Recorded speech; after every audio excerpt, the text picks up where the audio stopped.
Better. All right, I think we're good. So I don't need to do anything here. There's your computer. Oh, thank you. Yeah, thank you. I'm sorry. I thought you were talking to her. You had to bring that in this morning. Thank you. Appreciate that.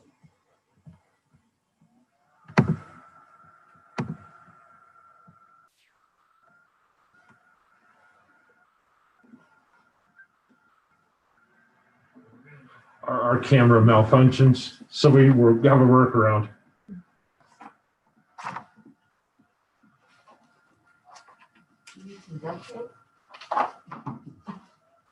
This is the old one. Camera's new. How could it have been a function? Say again? Isn't that camera new? Yes, I'm gonna have to find out why that's happening, but not right now. Not now. I get a better picture the way it is.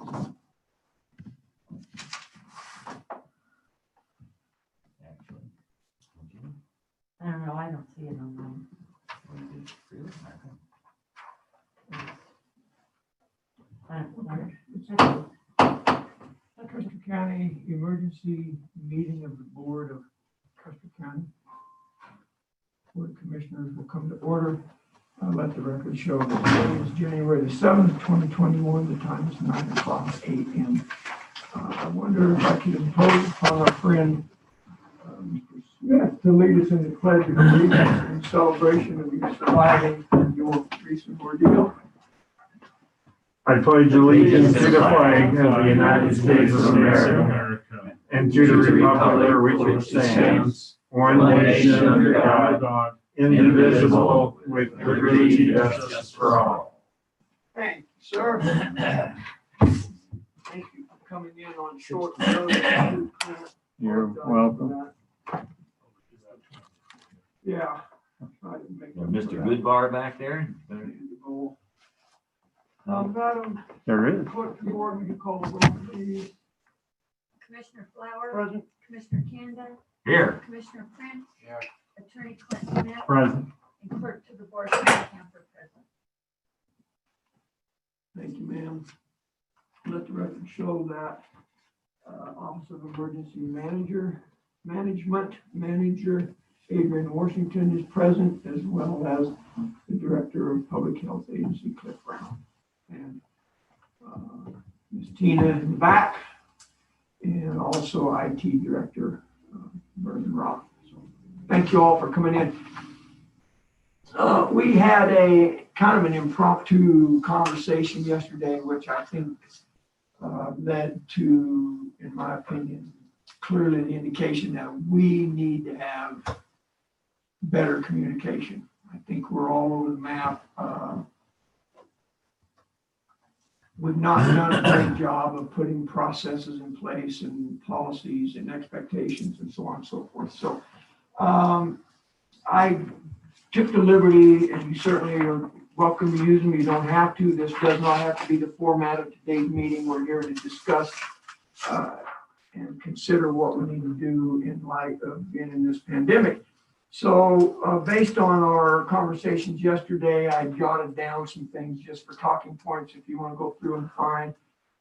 You can pick and choose. We don't have to go through them all. We don't have to go through them in order. I just put something on paper so we weren't kind of random, willy-nilly going at this. But one of the things we talked about yesterday was this hotline phone number. And so I wonder, Adrian, if you can bring us up to speed where we're at now. We talked yesterday about making some changes to that. If that's been done, if it hasn't, which I'd be surprised if you're able to get that done already. But let's talk about that hotline and how it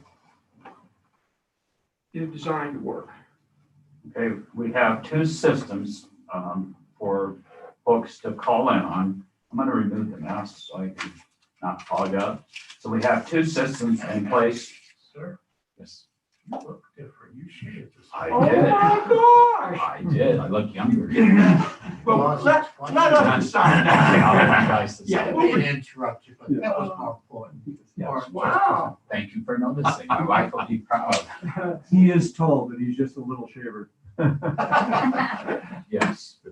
So this, as of today, we have three systems in place for people to call in and express their interest in getting vaccinated. The one system that we set up on Monday around 12 that has already had like 470 call-ins is a Google Voice system. And that number is 719-430-4601. What that system enables us is to put a single message on, and that message says, welcome to the hotline. If you're over the age of 70 and are interested in getting vaccinated, leave your name, phone number, email address, and that's what it says currently. That message will be changed this morning to say the same things, but we will contact you within 4 to 5 business days. The second system that is in place is Can I ask a question? That's all it says. It doesn't say don't call back or. no, it doesn't.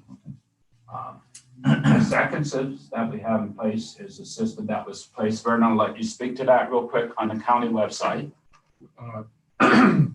So we created a form system that allows people who go to the website to fill out their name, date of birth, pertinent information, and an optional section for both email addresses and for pre-existing health conditions and any concerns that they may have, so that they can sign up for a callback.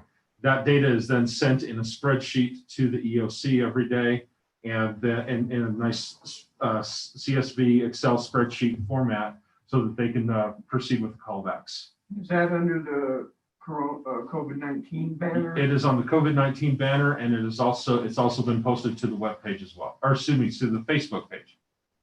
And that's click here to fill out the form. Yes, sir.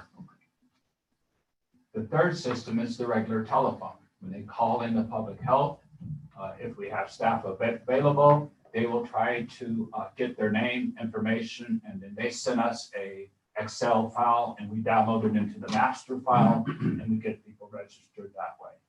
We are encouraging people to use the hotline when they call in, so that we have kind of a stop shopping system set up, and it minimizes our staff time. We don't have a lot of staff. And so Are all those calls recorded? the calls are recorded, digitized, so we have both voice recording and a digitized message. So anyone who called, we have a complete record of the calls. And it cannot be lost because we're backing it up on a daily basis. Thank you, sir. Does it register the phone number too? It registers the phone number, it registers the information that they put in, it registers the time that they call, it registers the time that they call back. So if they call the hotline repeatedly, we know exactly the numbers of times that the people have called. What we are attempting to do over the next couple days is anyone who calls more than once, and there's probably been like 14 or 15 people who have done that. We are calling them when we can to let them know that we got their information, and just to, kind of calm down, and we'll get you in the system and we will notify you. So we're just not letting them. That's why we need a little bit of, extra staff or an extra volunteer or something, so that when we see them in the system that they called again, we try to notify them. So that answers the hotline question, I believe, Tom. Is there any additional? Just the number at Public Health, 783-3369. and that's the number listed on the website. So they Yes, sir. should be able to get to that. And we send them on over. When they call us, it's not recorded. Okay, it's just recorded in here. Right. And then we send them on. I gave the number out 4 times this morning before I went over to that meeting. So it's being done And send them on to, to the hotline. okay, so you give them that hotline Yes, sir. number and say, call Yes, sir. us. Okay. Every time, and they repeat it back to me, so I know they got it. And what's the hotline? 719-430-4601. And that makes sense because that's digitized and that's Yes, sir. recorded, so we have a Yes. record.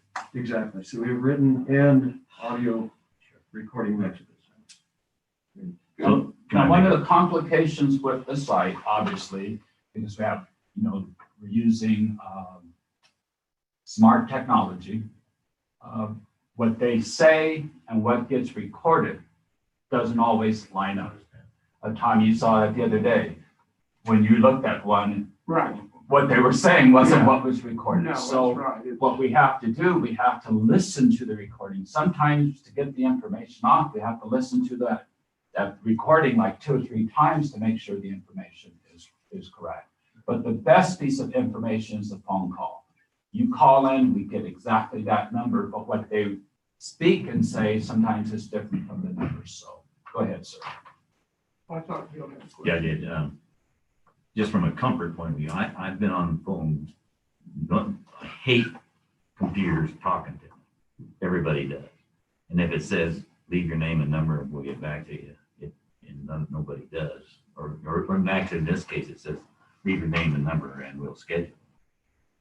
You know. No, Is so that- leave your name and number and we will call you back. Right, so it says, we'll call you back. Okay, all right. If that's still in their minds, there's no confirmation that was actually logged. Right. Yeah, they don't know. They don't know, and that's why they get goosey. I'm just wondering if there's a better way of saying, you will be called back. You don't need to. Well, Adrian just I know he said, said he did, but nowadays you'll get called back. And so as we move forward, I've been thinking about this a lot, so I need to say this right up front.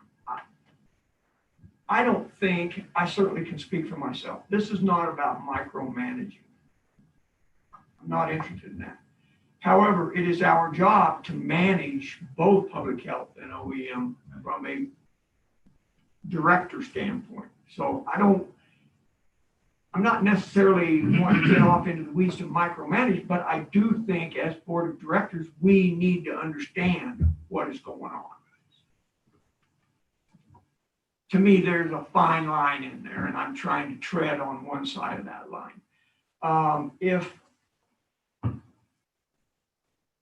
I just keep thinking from the citizen standpoint, if I call that number, and I appreciate you being willing to modify that message, is 4 to 5 day response time going to be reasonable from the citizen standpoint? Is it reasonable from your office standpoint? Is it reasonable from the timing to vaccinate?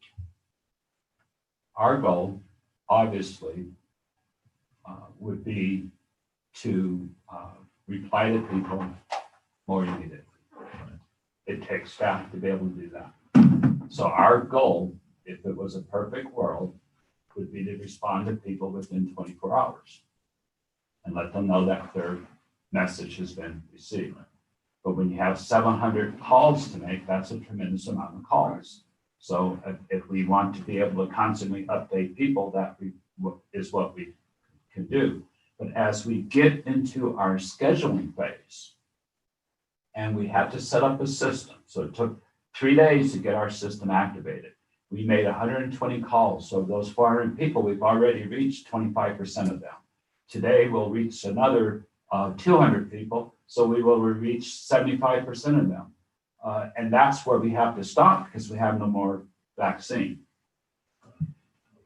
And so if we get, so what we'll do is the people who have not been scheduled for vaccinations, then we will call them so they're not, in the fog, and let them know that when we receive our next allotment, we will begin the scheduling process again. We will be discussing a little bit later your staffing needs that you made a request yesterday. So, Thank you. I mean, we truly believe the citizens need to be apprised of what's going on. Absolutely. I can understand their frustration when they call and did they get my message? I haven't heard. They said they'll call back. I haven't heard anything. It's been 3 days. I understand the frustration. So I think changing the message would be great. And if we have additional help to make those calls, it certainly makes sense too. quick question on that. Are you putting them in the order that they called? So if you ran out of the vaccine and you're going to get the next tranche in, are the people that have already called in the first ones to receive it, or is it whoever's answer the phone, but how are you handling it? I'll let Dr. Brown explain the system. Yeah, okay. Basically, we don't get or don't receive information on comorbidities, other diseases that are in the body and going on at the same time that predispose them to higher risk.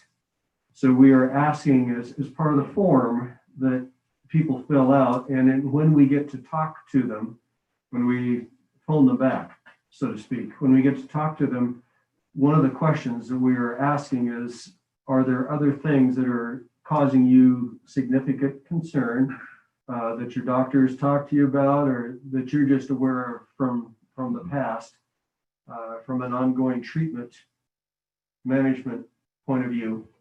Then those people are moved up on the list because they're higher risk. So we are trying to be sensitive to all of those things, not just saying because you're 80 years old and you're running 5 miles a day, that doesn't mean just because you're 80 years old that you're going to be higher Right. on the scheduling. And in theory, somebody that's being pretty healthy could be really waiting for quite a while. Well, yeah, but we are literally, we ordered 400 more doses for this coming week. So after we have a week of practice and making sure all the I's are dotted, and I hate as an optometrist to have I's dotted, but anyway, when we have all these things worked out, we want to make sure that then we can progress a little faster. We can see more patients per hour, but we want to not make any I think mistakes. that's a very good point to make publicly, is that we are prioritizing those that are higher risk. Yes, sir. And if the public understands that, they can be patient. Yes, sir. And all the people that I've personally talked to on the phone are very understanding. They're very gracious.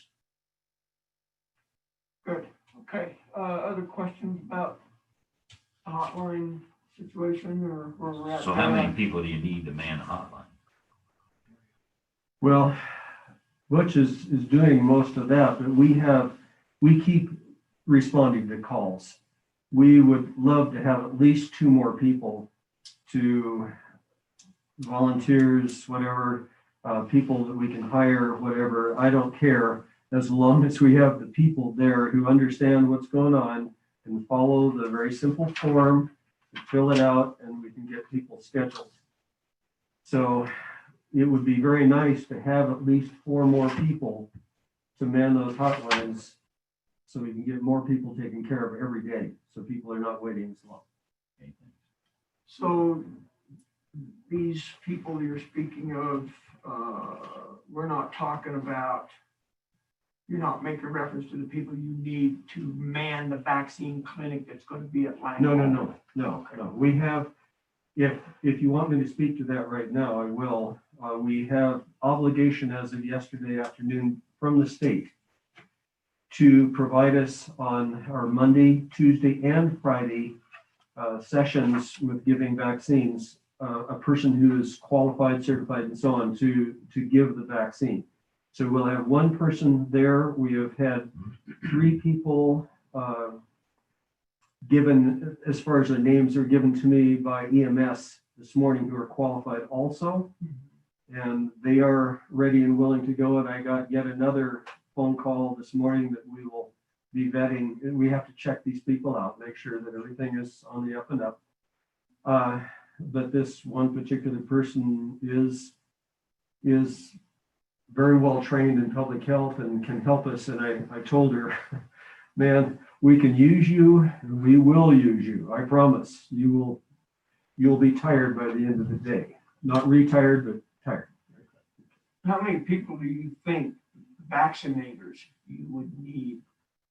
I would like to In that see, clinic setting. yes, I would like to see 6 total, so that we can be working through, if we have something go down, we need to have a floating vaccinator, to help man people who need to drive through because they cannot get out of their car safely or efficiently and walk around and do all these things. We want to have 1 float plus 5 people working inside the building, scheduled. How many do you have? We right now are planning, we have 5 people total for Monday. We have 4 for Tuesday, and we have 5 again on Friday. Mix of paid and volunteers. Paid and volunteers plus including the one from the state. Okay, so we don't have to pay them. Currently, Beth and Sherry are vaccinators. Yes, One from the yes, state, so those are 2 plus the one from the state, plus we have, and then 3 or 4 yes, others. from in the queue. community, yes, sir. So we have some fallbacks in case somebody falls, literally. So initially this week, we're planning on vaccinating 100 individuals per day for the first 3 days. Once we see how our plan lays out, we can vaccinate as many with the staff that we have. We can vaccinate between 100 or 130 or 150. It just depends on our vaccination intervals. And you're vaccinating only every other day or We're 3 vac- days a week. 3 days a week at this point in time. And so the maximum we can vaccinate with the staff we have at Lane Hall is 150 per day. We were going to start out initially at 100 per day. We could ramp up to 130 per day, depending on how many nurses we have. And the maximum capability, just because of the space, is about 150 per day. And we're limited on hours. What are the hours? The hours will vary. Go ahead, sir. It's basically the very first day when we still have to train all of our volunteer nurses and those that we're working in and so on. We want to spend about 20 minutes training before we start vaccinating. So we'll start off on Monday at 9 o'clock, but not vaccinating at 9 o'clock. That's a training time. That should take about 20 minutes, and then we'll start at 9:30. The rest of the days will be beginning at 9 o'clock in the morning. We'll end at 3 o'clock in the afternoon because there's an incredible amount of paperwork. Just making sure that every single person has their card so that they know that they're coming back in 28 days and yada, yada. Yes, sir. Dr. Brown, how many vaccinations do you have in stock here now? Part A, part B of that is, I think 28 days, is that when you come back? 28 days, yes. Okay, 28 days and you come back. Do you maintain that here also, or are you waiting No. for more to come? No, they literally, when we send in the qualifying forms and so on, then they give us that many more vaccinations. So February, this is my suspicion, but February, we're going to be up to our gills with just doing the second, that 28-day response. So literally the last week in January, we will be giving that second injection to all the people that were doing the first week, right? Exactly. Theoretically, that could double your load. And how many doses do you have in stock at the moment? For the. For next week, we have 300, okay? And we have ordered 400 more because I believe that once the wheels are well greased, everybody's prepared, kind of on task and know what's going on, and we know what we have to do to work out the problems, we'll be able to do substantially more. So I'm looking forward to that. Thank you. Is there a quick time frame on the expiration of these vaccines? Yes, our vaccines that we have received, each of them have a different expiration date. Vaccines that we received will stale date in February. Okay, about halfway through February. So we'll be long gone from all of those. We also, from the governor's statement yesterday, there are actually 11 doses per vial instead of just 10. So we are going to be adding one more in the morning, one more in the afternoon. And so that'll push us up at our numbers even more. Thank you. Go ahead. Real quick, go back to the point why, one of the reasons we're here. You want 2 to 4 more people for the hotline, and do you want to pay people to vaccinate too? Is that your plan, or can't guarantee 6? You were looking to? No, we have pretty good indication that not only do we not have to pay the state, which I love, I understand that. and we don't have to pay the people who are already being paid. So the volunteers, we're not asking right now for any payment. So you're not worried about the vaccinating part. No, we're pretty well staffed there because we have people that we can work in. If one person doesn't show, we can work on the next. Good. So I heard Jay ask you how many vaccines you had on hand, and I heard you say for next week, we have 300. I don't know that those numbers are the same. No, How we many are. do we have on hand? That was his question. I'm sorry. I should have answered that very specifically because tomorrow we're going to be giving another 20 vaccinations. So we have that much vaccine in addition to what we have. We're trying to reserve for next week so we don't touch any of those. And we have enough to do our 20 tomorrow. So you got 320 shots. Yes, sir. So you have on hand right Yes, now, yes, 320 yes. Absolutely. doses. And you ordered 400 more, is that correct? Yes, sir. Did I understand you Yes. correctly? 400 vials or 400 doses? There are 400, well, plus you have an extra for every vial. I'm trying to get. You ordered doses or 40 vials? vials? We ordered doses. 400 vials, No. 40 vials. I wish we could get 400. Yeah, we just have the doses. Ordered by the dose. Yeah, so we'll have 11. Okay,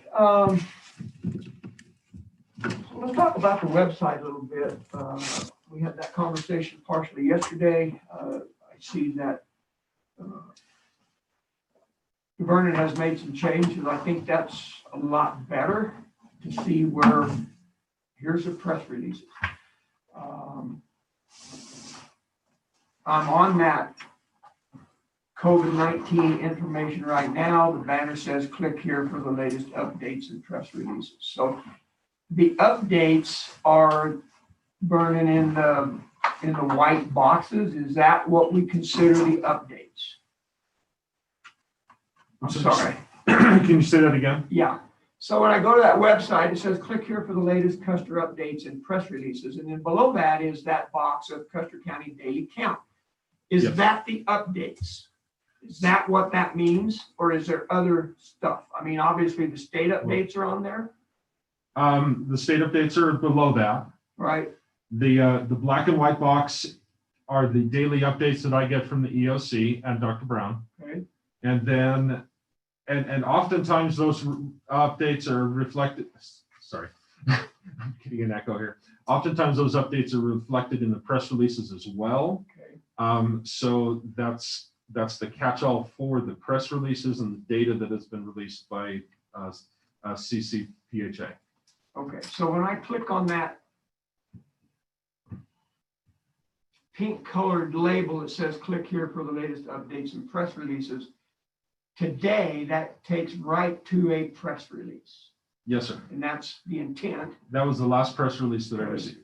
If there were, we can get into this a little more, but if there were other press releases, would they be on that same page of where that press release is now? Any press release is immediately posted there. Okay. And we can make the other press releases, but some press releases override other press releases. So I don't know how to proceed with reconciling that information. So I just put the most recent press release right there and make it available to everyone.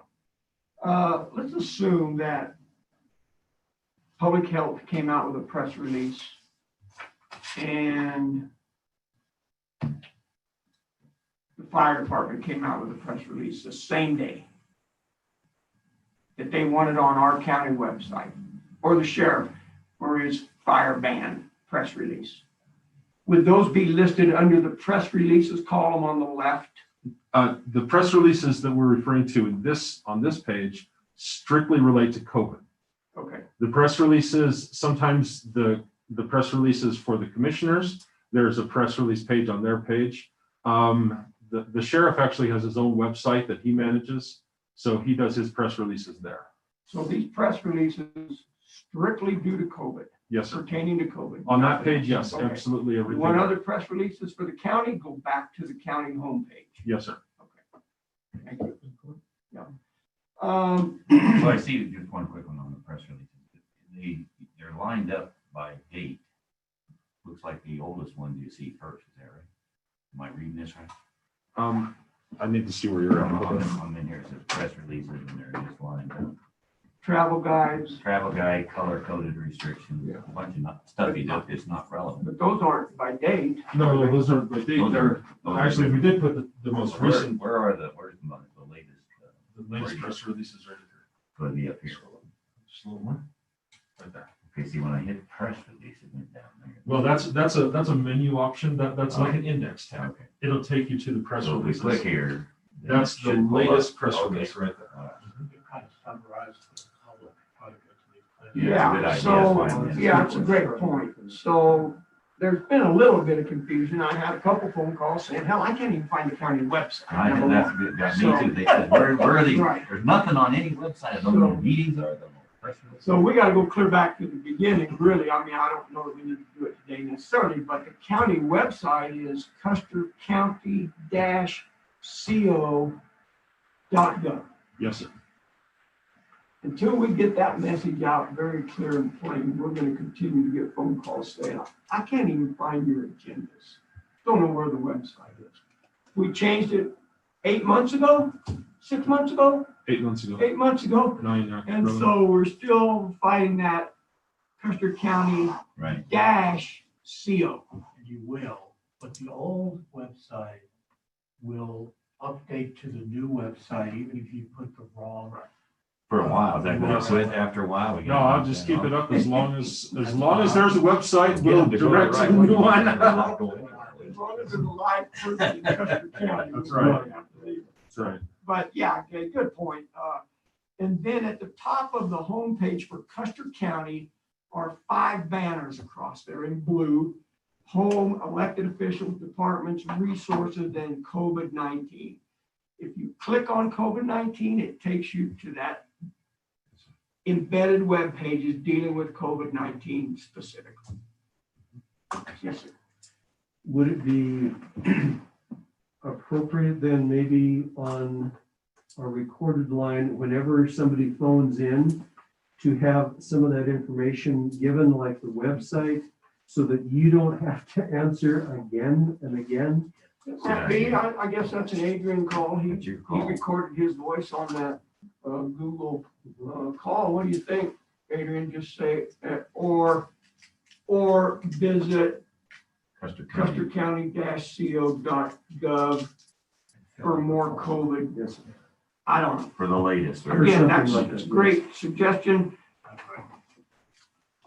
Your call. That's good. Yeah, that's us not really being into those weeds, but I appreciate your input. Anything we can do to get the word out, that's what I keep hearing in frustration is we just don't know what the hell's going on. So, and don't know where to go find it. And whether that's the fact or not, as long as we're convinced that the information is here, then it's on the public and on our citizens to go find it and dig it out. And on Sunday, we went, because we know that there are a lot of people in faith-based communities in town. We went to every faith-based community in Westcliff. We did not get the wet one. And what we usually call a minute permission, announced to everyone what we were doing. So we actually reached out to about 540 people face to face, and a lot of those folks responded to our information. Good. Kind of in the weeds thing, but I want to just ask, do you think our vaccination program has started? Yes, sir. A lot of people saying, when are you going to start vaccinating people? We have been vaccinating people. Yes. I wonder in this black and white banner for the updates now that we don't add number of people vaccinated, number of county residents vaccinated or something, so that they can look and say, oh yeah, wow, we've already got X number of people vaccinated. I don't know that we need to put the number of vaccines on hand on here. That's not really the public business. Yeah, I'd recommend it. But I do think everybody is driven, in my opinion, right now, based on what they see on the national news at 5 o'clock. My God, we see how many vaccines in the US. Why don't we know that in the county? Maybe it's not appropriate. I don't know. I'm just asking.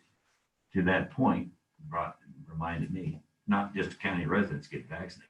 That's right. Anybody can be scheduled Yes, sir. at any county. Yes. Yeah, true. Shouldn't have said county residents. So, How many vaccines have Yeah. been disseminated? Right. I would Number of also, people if I may, I would like to give not only that amount, that number, but also where we are on this timeline, so that when people look up the timeline, they say, oh, okay, here is where we are, here's where we stand, and this is what we have left, kind of thing. And that's why we have really designated this week, like tomorrow, as the last day of getting the majority, the bolus of people from the 1A category finished before we start. So how many do you have scheduled? We have 20, I believe, scheduled for tomorrow. yeah, I think that's a great point. If we had some way to track, for the citizens to track to see where we're at on our progressive. I'm looking at the level dial for color of county. Something similar to that might be very visual. They can say, oh, we've got this dial and we're right here, or we're clear over here. And they get a sense of where we're at. Like a fundraising thermometer for Yeah, that's vaccinations. exactly what I was thinking, yes, exactly. Yeah, I think you had mentioned that once before, Yes. too, that whole process. And So, that is data that we have in our The PLC bottom line of all briefings. this is getting this information out to the public. They need to know, they know the program's in process, and they go, uh-huh. So this is a wonderful meeting that we can come up, strategize, and come up with good. Just another quick question for citizens. Are children thrown in the mix or not? No, children legitimately, because they have almost zero morbidity rates.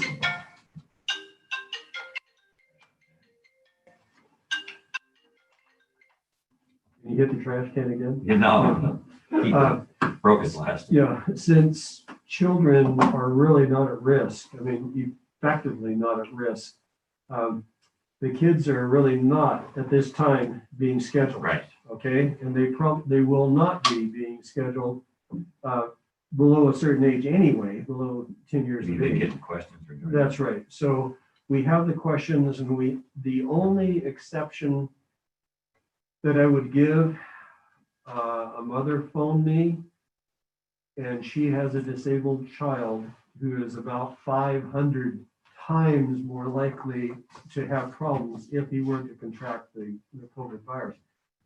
So she had asked, and we will make exceptions. We just can't do that yet. Okay. an unrelated question, Cliff, if I may, sir. Sure. A little confusion. I think it was in one of your updates. I'm not sure. It could have been in the email about including teachers into this number one phase. They That is are. not by state guideline. Actually, The governor took educators. that out, right? Yes, exactly. Okay. Do I have pretty strong feelings about getting our teachers taken care of as soon as we possibly can? Absolutely. Because they are the ones who are at risk, not the kids so much.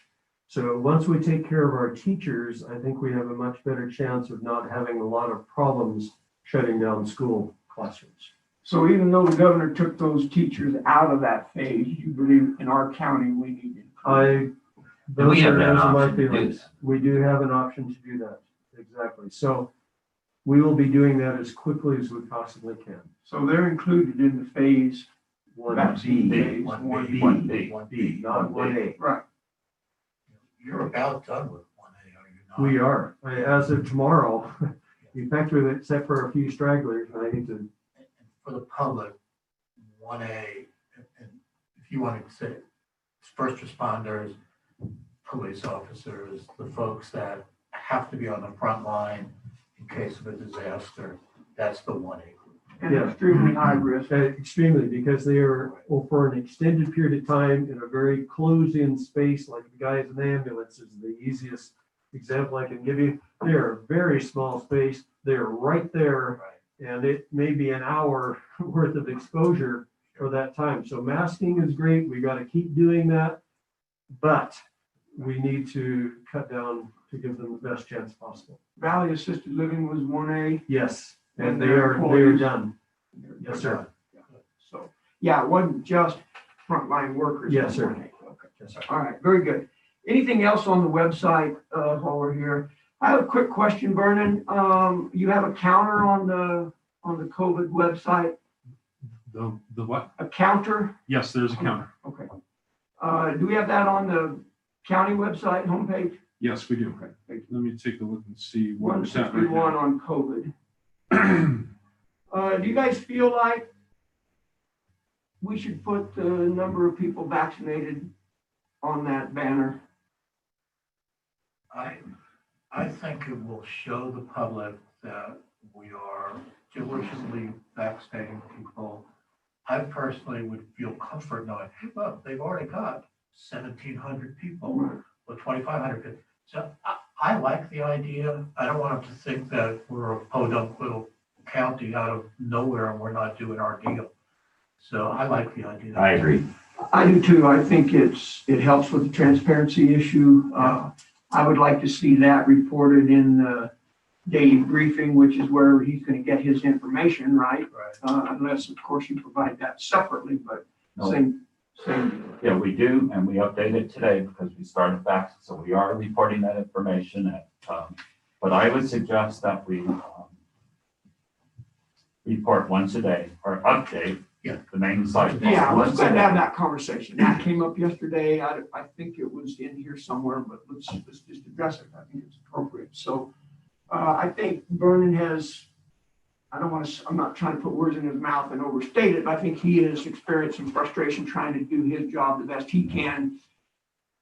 Obviously, after a 4:30 briefing, pretty tough for him to come back to work or whatever, or stay and do those updates. So I agree. I think once a day, and jump in here, Vernon, if you want, if we could update this daily in the morning, whatever happens through the day, and this was the frustration of Adrian's, and I understand that. Whatever happens in the day and overnight's going to change the numbers. They're not going to line up. But if we put on here, Custer County daily count on January 7th, 9 a.m. 9 a.m. or whatever, that's the numbers on that day. The heck with whatever else happens until the next morning. Right. Because I know you're getting yelled at. Your numbers don't line up. Your numbers aren't showing on the website what you said at 2:30. Well, no, they're not going to be the same, for crying out loud. So maybe we could add a time on there, Vernon, if it's not too much of a hassle to either try to update it every day by 9 o'clock, or I will update it as soon as I get the data. there you go. Shouldn't be too hard as long as you're getting the right thing, get a format going. You know, just- And can we timestamp when you update it? I do timestamp it, yes. Okay, this just says daily count, January 7th, 2021. I It apologize. may be somewhere I else. guess, usually we say AM, 8 to 8:30 AM. Okay. So yeah, I will change that. And then a good question here is, who's responsible coming out of that briefing to get that information to Vernon so he can post it? I would expect that Glenn would be, since I've transmitted information to him, can we give that to Glenn? The ELC will take on that responsibility. Okay. We may come back to that. Well, let's think about conversation, that but before you. yeah, I was move gonna say. into it, because this emergency is gonna go away someday, but it's your announcement. Yes, it is my announcement that I've given all that information And, to the EOC. at He's that not time. accountable for the. No, data. he's not. You are. No, That's right. Yeah, that's why I didn't say, great, let's move on, because I think there's some So, many. right, and one of the Some things we're gonna circumstances. have, I hope, is a PIO of some kind. Yes. For you, Yes, sir. and Adrian's got a volunteer now, but once that gets in, I know you guys have combined your forces and you got order out that bill it pending with Donna. We've got that out, but eventually it's your job to get it to him. Yes. And if I may, I would like to have a disclaimer in all the numbers that we put up there, because the longer I deal with Cedars, the more I have to challenge some of the numbers that are put up there are not entered in. So in dealing with my compatriot in Fremont, she has a disclaimer at the top, which says, things are constantly changing. Well, you should do that. There's no And question. yes, exactly. So I want to have that initiated very, very Because quickly. unfortunately, everybody goes to Cedar, they can go to a state website. Well, they can't go to see. They Not can't go to Cedar, but they can go to the state and say, hey, That's right. So Vernon, at the bottom of that black and white banner with Mhm. the daily update, could we put a statement at the bottom? These numbers may change or may not reflect other reporting agencies' numbers or whatever. these Yes, are sir. current Custer We- County data statistics. The problem is gonna be, people will do just what Commissioner Candace said. They're gonna go on the state website, they're gonna look up their numbers for Custer County. Then they're gonna look here and go, wait a minute, you say we have a 7-day case count. The state says we got 13. What does that look like? Our trust level goes right out the window. They think we're trying to gloss over stuff. Right. They don't think we're reporting accurately on purpose, right? That's the whole mentality of saying, you guys are hiding something. Well, there's no reason for that. It's not what we're doing. Nobody. But maybe a statement just at the bottom of that little black box. I'll put some copy there today. Thank you, sir. Appreciate it. Good point. As much as I don't want to do it, let's talk about Facebook and our county website. We had this conversation before. I want to revisit it, Vernon, if you don't mind. In my opinion, we have 3 official social media platforms. If I'm wrong, then let's get that cleared up, because that's what I'm telling people.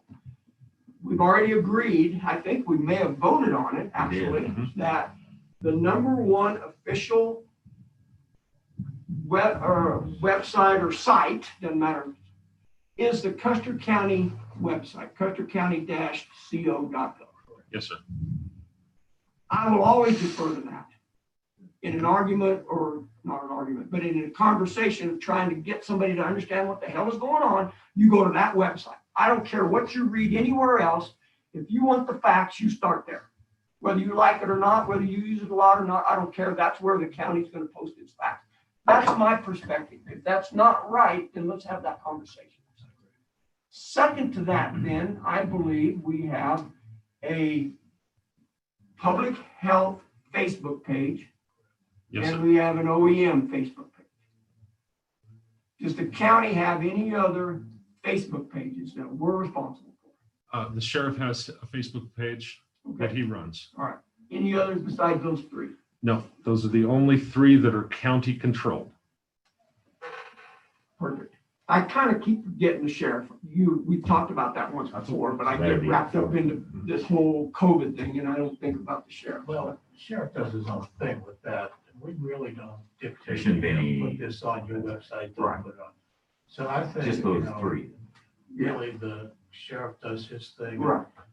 I mean, tourism has their website, airport has their website. My point. You probably dabble in those at time to time when the need arises, right? If there's issues or whatever. I have links to the tourism website. I do run the airport Yeah. website. Yeah.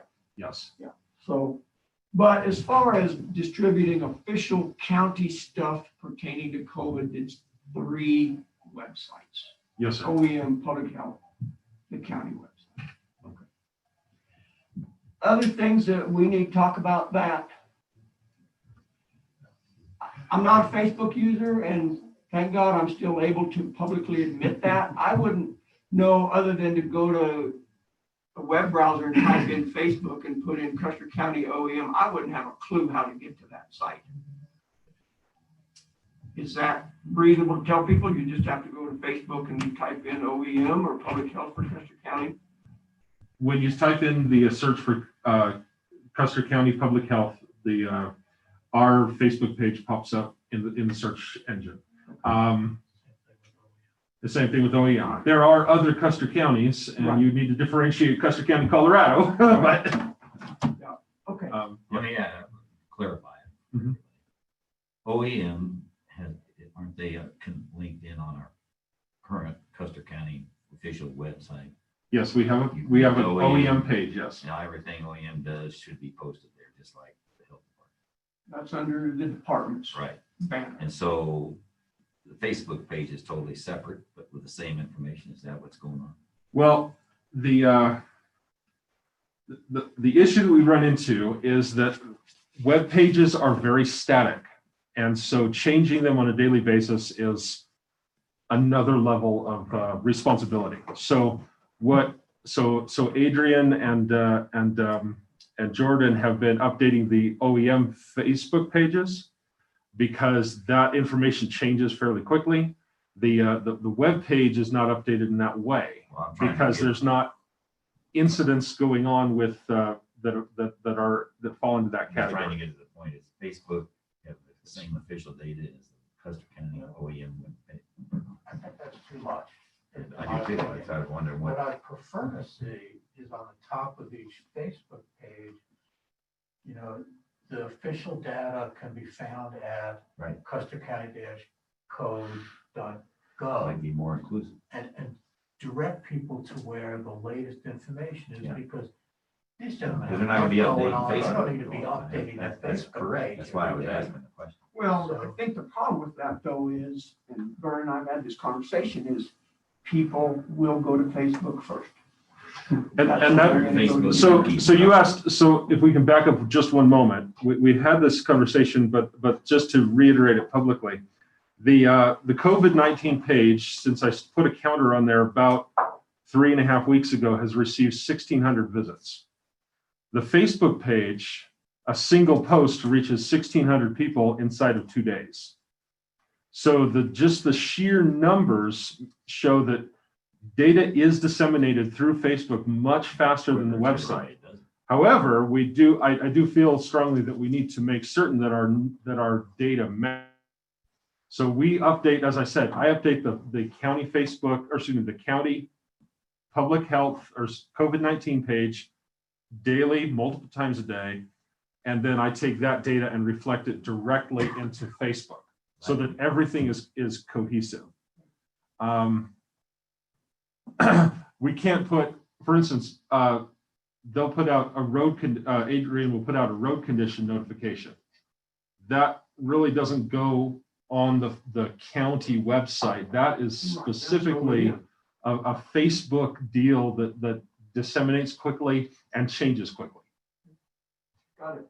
Yeah, the only thing that's not static currently on our county website is that COVID update area, right?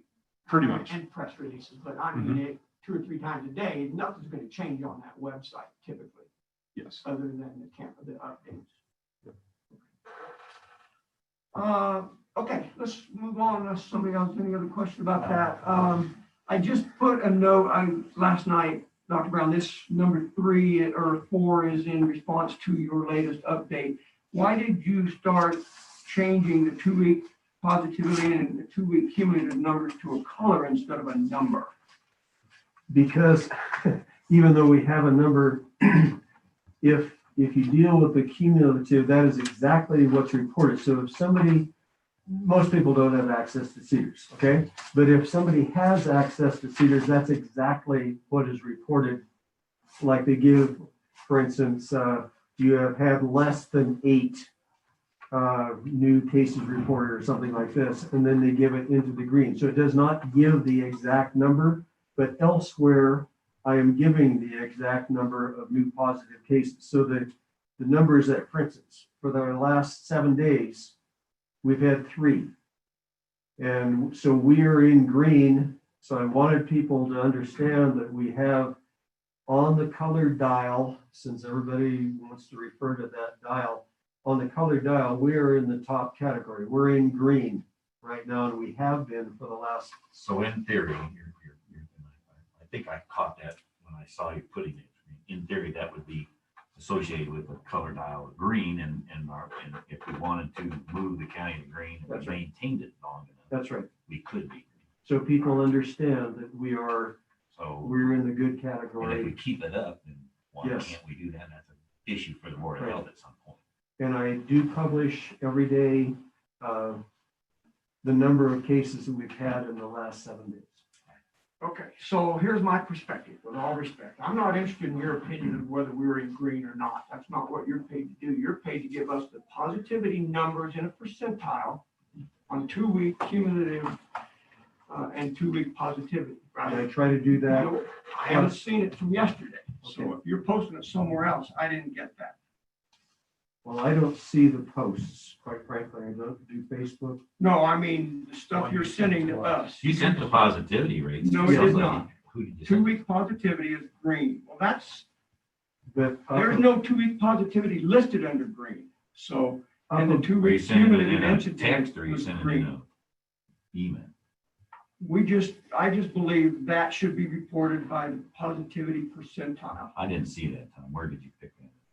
It was an IM that Dr. Brown sent out yesterday at 1550 hours, whatever the heck that means. It was his text message that I'm 350. assuming, because I get it, I'm assuming all the Yes. 3 Yes, sir. Board of Health members. And if I You did not get neglected, it, I got it.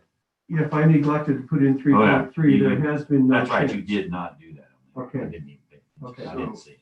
So I will do my Yeah, I best to just- do my duty because I have tried every day to give you Yeah, I've the always. seen it. 3.3 or 3.2 or 3 whatever it is. right, and then yesterday that all changed. Yeah, I So just that came was a green. red flag. You I have didn't to see put green in parentheses after the actual number. Yes. I personally have a problem. I think that's- Well, See, if on, you look at the Sunday- dial, green doesn't have a positivity rate. That's protect our neighbors. That's true. So. That's what it's he's just- saying, though, Tom. is- Well, we're sure as hell not anywhere close No, to he's just protect our referring to neighbors. that's the cat, that was what it would be, but I don't have a problem with you. I see that the last time you did positivity was on Sunday. Okay. No, actually, it was on Tuesday. Yeah. If I didn't get it on my machine. we're at level Well, then- orange, Tuesday Right. it is. Yes. until that changes, in my opinion, green and blue don't have a darn thing to do with us. When the state says you guys can go to a different level than orange, then let's do that. Or if we want to do it before that, that's a conversation we're going to have. Right. I was just giving that to you because that's how the state classifies and that's what they show in the COVID-19 website. So are you saying then that Joe Blow and the public can take a look at our positivity rates and then you can see if the state says, well, that means you could be green. That's all you're trying. to do. That's all. I'm just trying to give you more information. Yeah, I looked 3.2%. on the dial, I couldn't find any reference in green to the positivity 2-week positivity percentile or the 2-week. It's less than 5%. Yeah, but it doesn't say that. Right, exactly. So, But that's what they're giving me. But that's what they're every giving day. you. You're getting that officially from somebody. Right, and so from the state, and so I'm just passing that along to you guys. okay, They're looking at it. other questions about that? So I would appreciate if we can get those positivity numbers, because those are the facts. Everything else is an opinion about this Right. would put us in green. Well, Classification, yes, sir. so number 5 was this Lang Hall. We had a conversation about that as well. I specifically asked Adrian in a board meeting, are you here representing public health? And you said, yes, you were, when you made a request to lease Lang Hall for 20 some days.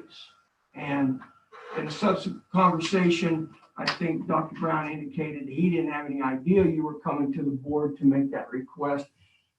Maybe we did, or maybe we didn't need to have that many days. I don't know. Again, I'm not trying to get into the weeds, but by golly, we're going to deal with the facts while I'm sitting on a Board of Health and a BOCC meeting.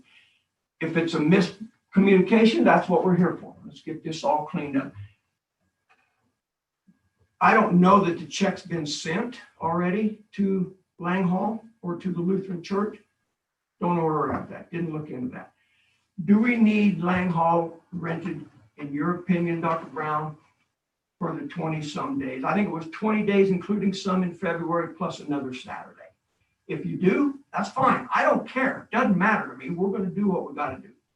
What we needed to do originally is to make sure that we had open availability in Lang Hall for an extended period of time. what we've come up with since that time is that we want to do 3 days a week. We figure that we can actually handle the number of people we need to see effectively, probably, and I'm hoping at least 130 a week, preferably 150 a week.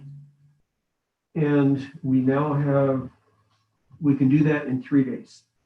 So at this point in time, we do not need the availability that we kind of discussed originally, okay? And we wanted to have some options there depending on what we got as far as the amount of vaccine, and then determines how many people, we have potential. So if we needed to see 150 people a day and do that 5 days a week, and we actually had the vaccines to do that 5 days a week, then we had to have that potential. Now we know more. We know more about the number of people. We know more about the amount of vaccines that is being made available So to back us. to Tom's question real quick. So You're go ahead. going past it. How many days are we actually committed to today? 3 days a week, How long is the contract for? So how many days is that would require money? through the first week, I believe it is in February. Is that correct, Adrian? We voted Right, to lease it for 20 days. right. Plus 2 days?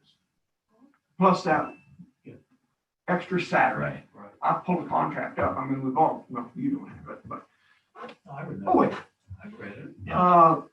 So. Yeah, again, it doesn't matter to me as Board of Health or BOCC, how many days it is. It's, let's get on the same page. Let's make sure what we're doing is what we're doing. I'm glad I'm not in your position. How can you lease a facility when you don't know how much vaccine you're gonna have? At the time. You have no idea that you're gonna vaccinate 100 people a day. That's your goal, right? So there's a lot of, In defense of what they did, if we get more vaccine and Langhall's not available, then what Then are we what gonna good is do? it? right. So I would prefer you error, Oh, I agree. your estimate, I don't even mean error, because it's not an error. Your estimate that you may need it much longer, provided that things fall into place that you don't Right, and have the cost per control day over. is cheap in the And long Jay, run. you're absolutely right, and that's what we do in planning. We don't plan for what we have, we plan for what the potential needs going to be. So they gave us a wonderful deal. If we had rented the facility normally for a month, which basically what we did was rent the facility for a month. Just for the public, I'd like to say, we're talking about a total of what we agreed to of right at $2,000. It's not a huge number to make sure that we have a facility in the event Right. we're able to do more work. The contract was for exactly $2,000. That's what we Yes. voted on. Right. $2,000. And not only that, but we have received a grant to cover those expenses. Okay, let's talk about that a little bit. Before you do that, just follow up here. You gonna schedule another 20 days from March on? We're not gonna, you gotta have something planned here. It's gonna come up quick. We will have to schedule again, but I would really like to have this week so we have the kinks worked Right, out. I'm not saying before. you need to do it now. I'm just saying you're looking at it. Yes, sir. You're gonna have to do that. Absolutely. Because we're gonna go from 1B that we will be starting this week coming to the masses pretty soon, and we're gonna have a facility to take care of it. So this is really just the beginning of the leasing. But I don't have a problem here, because what you're doing is you're setting up to determine what you're gonna need for the future. You Yes, didn't sir. go out to 3, 4, 5 months out. You went out a Yeah. short period of time for the first one, and then you're gonna go back later once you have more Yes, sir. data. This makes sense. And they did a good job of guessing as best they could with what reality ended up being. So Yeah, I mean, we just don't know. Yeah, let's just make sure we're all on the same page. We get the communication right. We don't hear 2 or 3 different stories. That's all I have no problem with the money. We've already voted on that. No problem with the number of days. I'm glad I didn't have to try to make that call. I get the planning piece of it. So, you said you had received a grant to help pay for Lang Hall. Is that correct? That is correct. And that was from CDPHE That is correct. through, Public Health, i.e. Rhonda Martin. I was on that email thread, as I'm sure we all were. Is that a reimbursement? Do you know? I did reimbursement grant? not know all the details on the grant, so that would be something we'll have to talk. I'm assuming it is. Most of them would be, so we'll still pay for it, hopefully submit that, get reimbursed. Yes, that's how it Shape there. normally would work. And since we brought that up, I also saw a positive response from that gal about paying for the food. Same deal, if we gotta pay for it up front, then that's a decision we're gonna have to make. A request was made to us individually. Do we need to decide that in an open meeting if we're gonna pay the volunteers or pay for the food for the volunteers? I think we would have, let me put it this way, I move that the county pay for food for the volunteers. And I can stop right I there. second. Who seconded that the county pay for the food for the volunteers at the vaccination clinic? That was the intent, correct? Not, okay. Is that good with you? Thank you. Further discussion, we're not gonna, I meant to say this early on, we'll have public comment at the end of this. We're not gonna do public comment on these individual things today. It's an emergency meeting, so, any other discussion about that?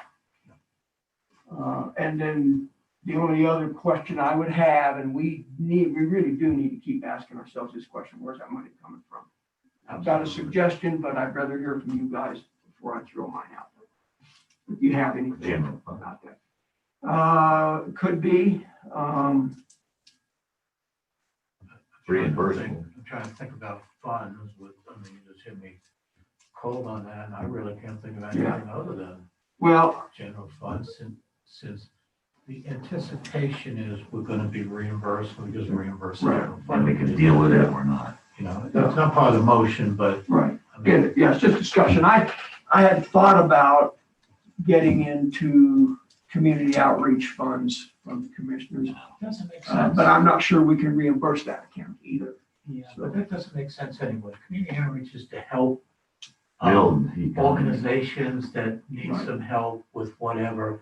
This is a different thing. This Well, I is felt like health and this safety. is community outreach is anything this county's ever gonna do, with that vaccine clinic, but it may be the responsibility of the general fund to carry that. I don't know. I would prefer the general Okay. fund. and All right, So, I'll have a conversation with Ms. Donna about that to make sure we're, so I have a, can I ask, Adrian, can I ask you a question? Yes, sir. Or maybe it's Dr. Brown. Rhonda Martin is the one who put that email in. Is she the one who found those grants? And Yes, sir. She did a good job. so I just wanted to say how much I appreciate you, but mostly her for doing that. I mean, that is a. In a half a day's wonderful time. thing. She went Yes. out and found the money to cover extraneous expenses. Well done, Rhonda, if you're listening. Yes. So thank you. further discussion? Can I Yes, just ma'am. throw something out? Yep. So your motion said to pay for the food for the volunteers, but you talk about volunteers and paid people at that. So For the Just staff. change that to staffing the It's the vaccine staffing clinic. of the clinic. Would that be, good point, Kelly, thank you, because you. obviously if these two eat, now we're in trouble, because we didn't pay for them. All right, are you paid or not? No, you don't get Or the just don't sandwich. eat. You do. Okay. For the staff, for staffing the vaccine clinic. And that's perfect. I'm good with that. Friendly amendment around the board, we're okay with that. So We don't need it. further discussion before we vote on paying for the food to staff the vaccine clinic at Lang Hall. Hearing none, we'll proceed to vote. All in favor, say aye. Aye. Aye. Opposed, nay. Motion carries. We will take care of that. Thank you. So did anybody look at our existing MOU? I guess Adrian, I look to you, with Lang Hall or with the Lutheran Church. It's actually, they got another organization that's, I did. so we have an MOU to use Lang Hall through OEM, not a lease. This is an MOU that was written as part of the OEM process. If you're not aware of that, you should look that up. That MOU, basically, this is what I struggle with, because I thought maybe we would get this lease covered under the MOU, but when I looked at it a little closer, the MOU was for evacuations and evacuees. there's not specific language in there, nor would we ever expect there to be for a pandemic and a vaccine clinic. That was written before vaccination. But it might be worth looking into that. And then whose budgets? We agreed then, well, we agreed to pay for the food out of general fund. Is there an inherent expectation that's where we're gonna pay for this $2,000 lease for Lang Hall out of? We've never, Yeah. I don't know that we decided that when we voted on it. Just one. Yeah, we did. We discussed that. I'm sure. Is that- I think we always did. say where's the money coming from. General fund. We did. I think so. I'll look in my notes, but I don't Okay. think that that's. You know, what it said. We never just give money out without saying. Well, we try not to. Thank you. We're darn sure guilty of it. If you don't believe that, go next door and speak to our finance. I know. Lose their mind when you start spending money and we don't talk about where it's coming from. Because it puts the onus on her to make that decision, and that's not really right either. So, so the assumption is we're gonna pay for the hall out of general fund as well. And then put in a reimbursement request to CDPHE to cover that as well. Is that correct? And whose office is gonna deal with that? Is that public health? That's him. Okay. Perfect. And then let's have this conversation. What are we gonna do about cleaning that hall and who's gonna pay for that? I think it, I talked to Butch about it earlier. I think it ought to be Stephanie. Because we have the equipment to fog it, which we probably should time at the end of the day. And we can have that in. I want to say for the record that Stephanie did go by and look at the facility, but she is not going to be available. Can't make it. I believed it was not her responsibility to That clean was a it. suggestion. But, so do you have a plan for that? And if not, we No, probably certainly need to do move not. forward with that. Certainly, we can use the county fogger. I've never personally laid eyes on that machine yet. I saw the box. Vernon, are you in charge, or are you the custodian of our fogging machine currently? I do know where it is. I can set it up for you and everything. Pretty easy to use, but so who would do it? You're gonna hire be one of I have to hire people? We did not have a plan because So under lease, we felt it was a county responsibility. I think that's what the lease said, that we Should were be. responsible to clean it. So would you put that in your to-do list and plan? And obviously Stephanie is not the answer, correct? I have no That would be- person. Okay. To be able to do that. Here's what I would suggest. You have a group of volunteers. I don't think this is a volunteer activity. I think we pay that person who's gonna do it. If Stephanie was agreeing to do it, I would say we pay her over and above her Sure. salary because it's not That's right. part of her job. So I think maybe the discussion we ought to have is how much money will we take out of general fund or whatever fund we feel is appropriate to pay someone to clean Lang Hall during this process. And then what I would do is say, rah, rah, Rhonda, go find us the money if you can, but if you can't, it's a We're gonna pay necessity, for it, we have to right. do it Yeah, anyway. well, CDPHE may say, yeah, that's an included That's expense for why, that that's hall. why you I'm know. suggesting Yeah. that.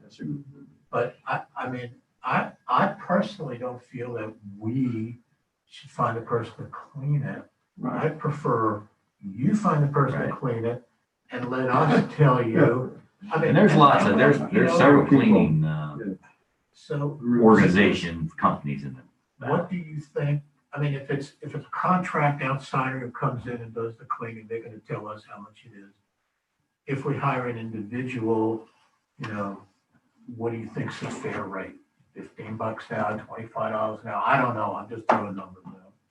So. Yeah, I've been thinking about this too, Jay, and I thought if that question's gonna come up, we gotta hire somebody, how much we gonna pay them? So, starting January 4th, by a vote of the BOCC, the starting wage for a new full-time employee in this county is $17 an hour. This is not a full-time. But this is, This is not a full-time, This is a but temporary it's thing. also And almost an emergency need.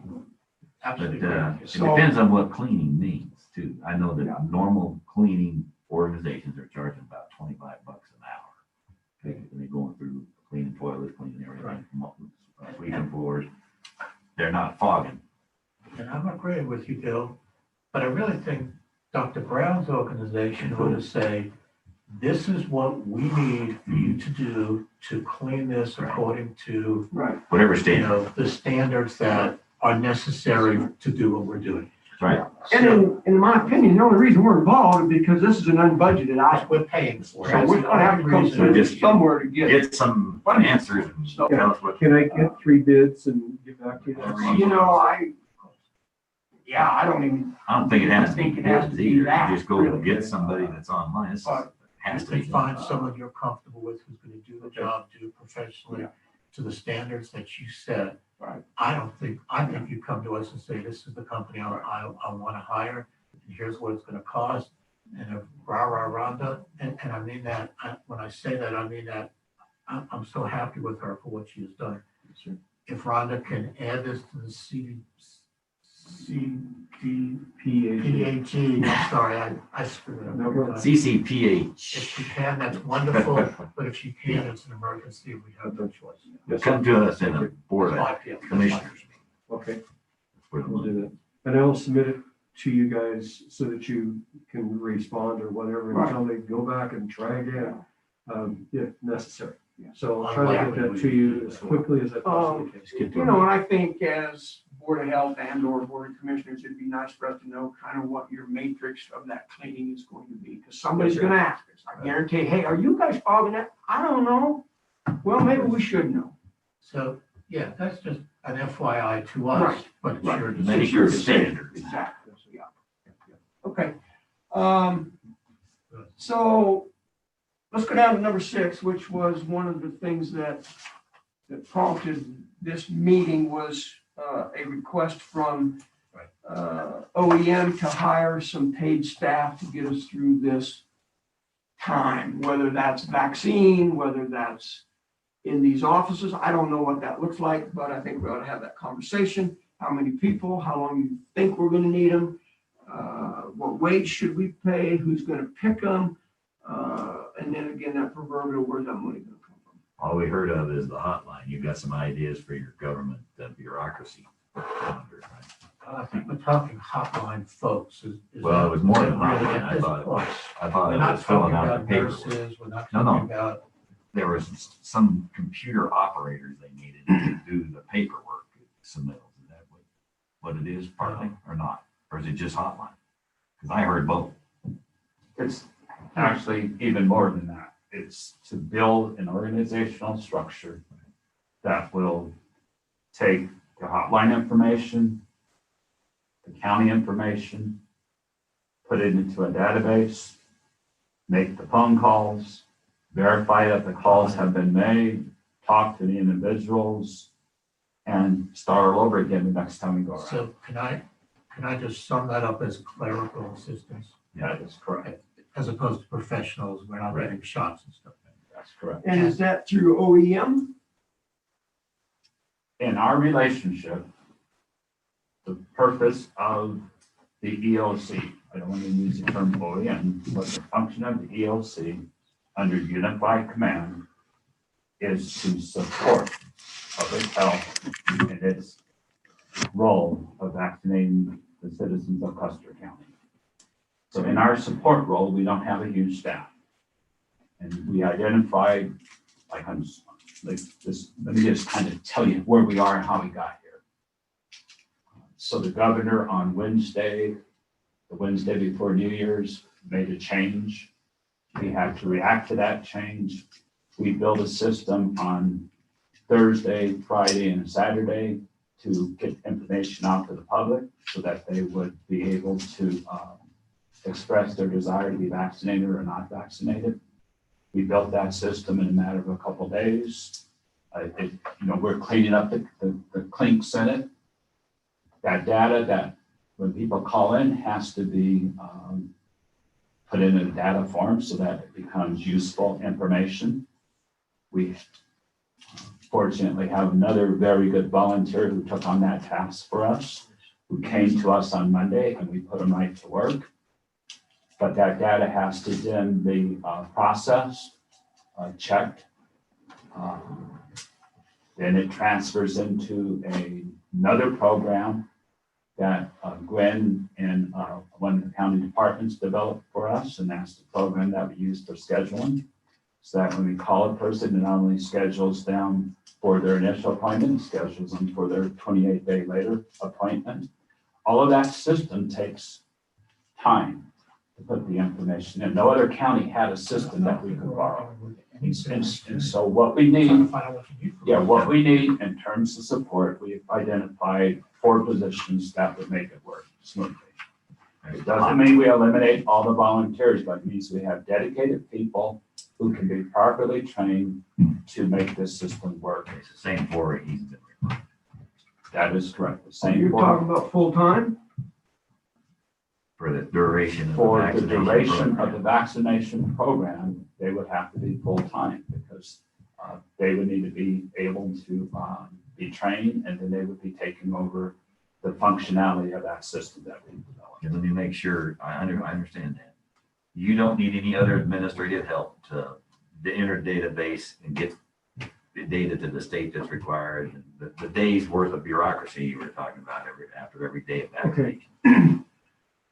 What has to be put in there is different I know. than by far. I'm just wondering if you have the staff to handle it. This is an additional burden that you don't have or budget for. That's true. We have, And you need to keep, if you could, what if you had to do 5 days a week? You need somebody entering the data, period. we have to have people who understand the system of putting in the data for each vaccinated individual. And our nurses will help if we can ever get the state, the MedPod program, so that we can do that efficiently. Then it'll be a whole bunch easier and our nurses can actually For handle use of it. a nurse's time. Yes, but it's limited Point is, there ought to use, yeah. make sure we're not, if we're gonna go to the trouble of getting people to do it right, make sure you're covered. Yeah, but these are two separate functions. So if we could have 2 people full-time to enter that information in, that our nurses can actually do what they're supposed to do. That's what I'm saying.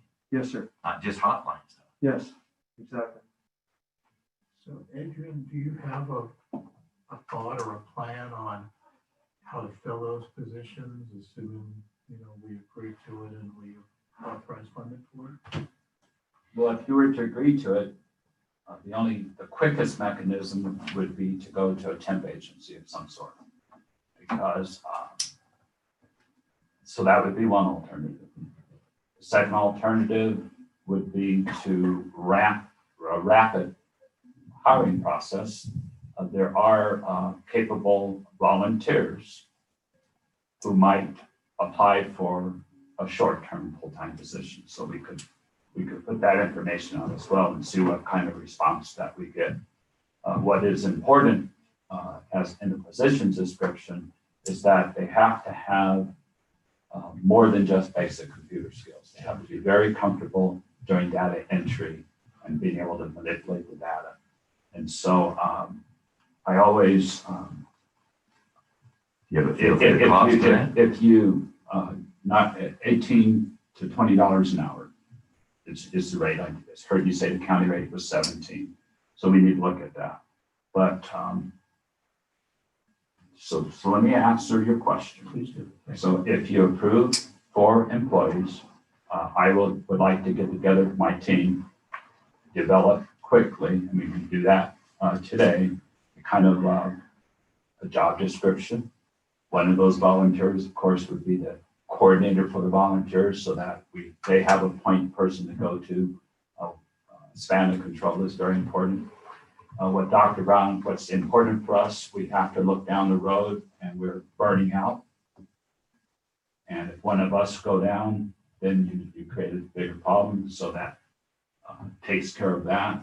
So if you approve 4 positions for the EOC part of the operation and 2 positions for the public health part of the operation, the public health description is going to be somewhat different from what we need Right. in the EOC.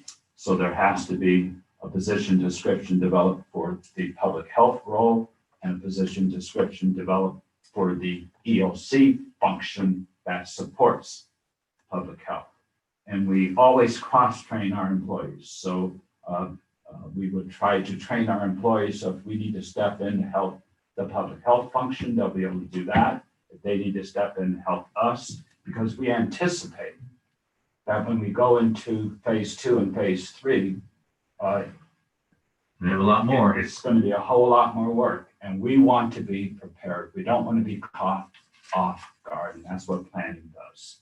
So if you approve 6 positions, 2 for public health, 4 for the ELC, we would then prepare a job description. And then I would recommend either we look locally, because we know there are some qualified people locally.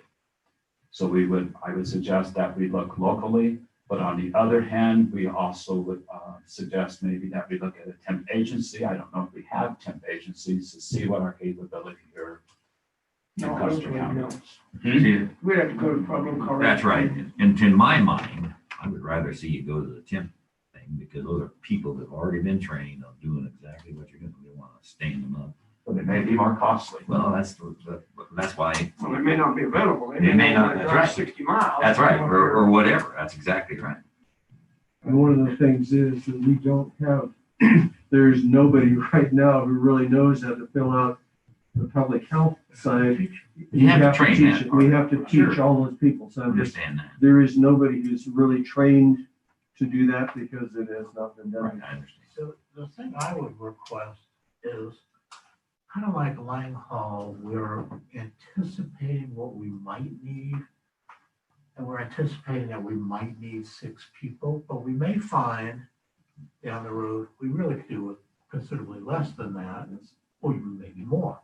So what I would like to see is, however the temporary is set up, it's really, really temporary to say, you know, in 24-hour notice, we don't need you anymore at That's this right. point. Because you may find 3 gets it done instead of 4. I don't know, I'm just throwing this out. And I don't want to make a commitment long-term if we don't have to pay and we don't need it. Well, you're That's why exactly I right. also- And they need to know temporary does mean temporary. But, Right, and Because it it may, could be it 6 may months, it could terminate be tomorrow if we two- decide we don't need you Right, anymore. right. And we'll pay you through whatever you have, so. I'm gonna have a hard time doing 6 full-time employees, even on a short-term basis. I think if we're smart, we better look at a contract basis, so many hours a week per person. I don't know that we need to get into the whole benefit package here. I've reached out to Donna, asking her for her input. She's on the call this morning, so she's listening in. We'll see what she has to say about that. And then again, gentlemen, who the hell's gonna pay for this? I mean, we think we got this unlimited general fund budget. We don't. Well, we're also betting that this would be reimbursed. I'm hoping it would be. I mean, so I said bet. It's like that other deal. We're gonna bite the bullet whether we May get end it up or stuck not. with That's it. right. That's right. So I May I can't suggest see us bringing on 6 full-time people. the third alternative? Go ahead. So the third alternative would be to request help through WebELC, which is our ordering database, and see if the county has resources available. Having said that, that process does not guarantee that we have the people when we need them. It could take 2-3 weeks, or they could say, we have no one. So if you would consider this, allow us to build our temporary, because they're temporary, and then we would kind of go right down the road with that with a request into the state to see if they might be able to provide us some help. Yeah, I was gonna be my other comment. Sorry, Jay. There is a 4th alternative, and it's by statute. If we feel like we're overwhelmed and unable to do this, we could go to the state through CDPHE and request some assistance. There's a price to pay for that. they decide where the money's coming from. They decide, they really, if we request that from them, they come in and start making all the decisions. They could say, we're gonna take money out of road, not road and bridge, but other departments to help pay for this or whatever. I don't think I wanna go down that route. To me, that would almost be a last ditch effort, which we were very close to that for the CPHE before we hired a public health director. So that is another option. I don't think it's a good one. I didn't think it was a good one. Go ahead. I ended up. I would like to respectfully voice my opinion that I feel differently than you do about where's the money coming from. This county has an emergency reserve fund that we maintain. That's, significant, but it's not enough to keep this county going for years. Okay, but it's there for emergencies. Right. That's why we have a reserve fund. I am so much less concerned. Now, I'm just here a few more days, you know that, and I'm not trying to make decisions that are going to affect future generations of the county. But that's what the reserve is for an emergency. If this isn't an emergency, I don't know what in the world would be an emergency. So my feeling is we gut up and we do what we have to do so that our citizens are taken care of properly. The documentation is done appropriately. The scheduling is done right, so that people will get callbacks in a timely manner. If we're fortunate enough to get reimbursed by CDPHE, I know I said it wrong again. If we're fortunate enough to get reimbursed, wonderful. If not, that's what our reserve is for. So I have much less concern about using the money. We need to take care of our people. That's where I Point well taken. And we will make. And that's not definite- that big if you added up all of the 6 positions for 6 months. I mean, it could be 30, 40, 50, 100, I don't know what it's going to be. But that's what a reserve is for. It's for an emergency. So I'll shut up about it. Your point's well taken. I still would question us hiring 6 FTEs for this situation. Contract labor might be a better way to go, but Well, we need to hear what their real requirement is. So, I wanted to back up real quick. Cliff's got it. Get to you. I misspoke. I did a little research here. The MOU with Hope Lutheran Church is with the Public Health Agency, not OEM. I was thinking it was through OEM.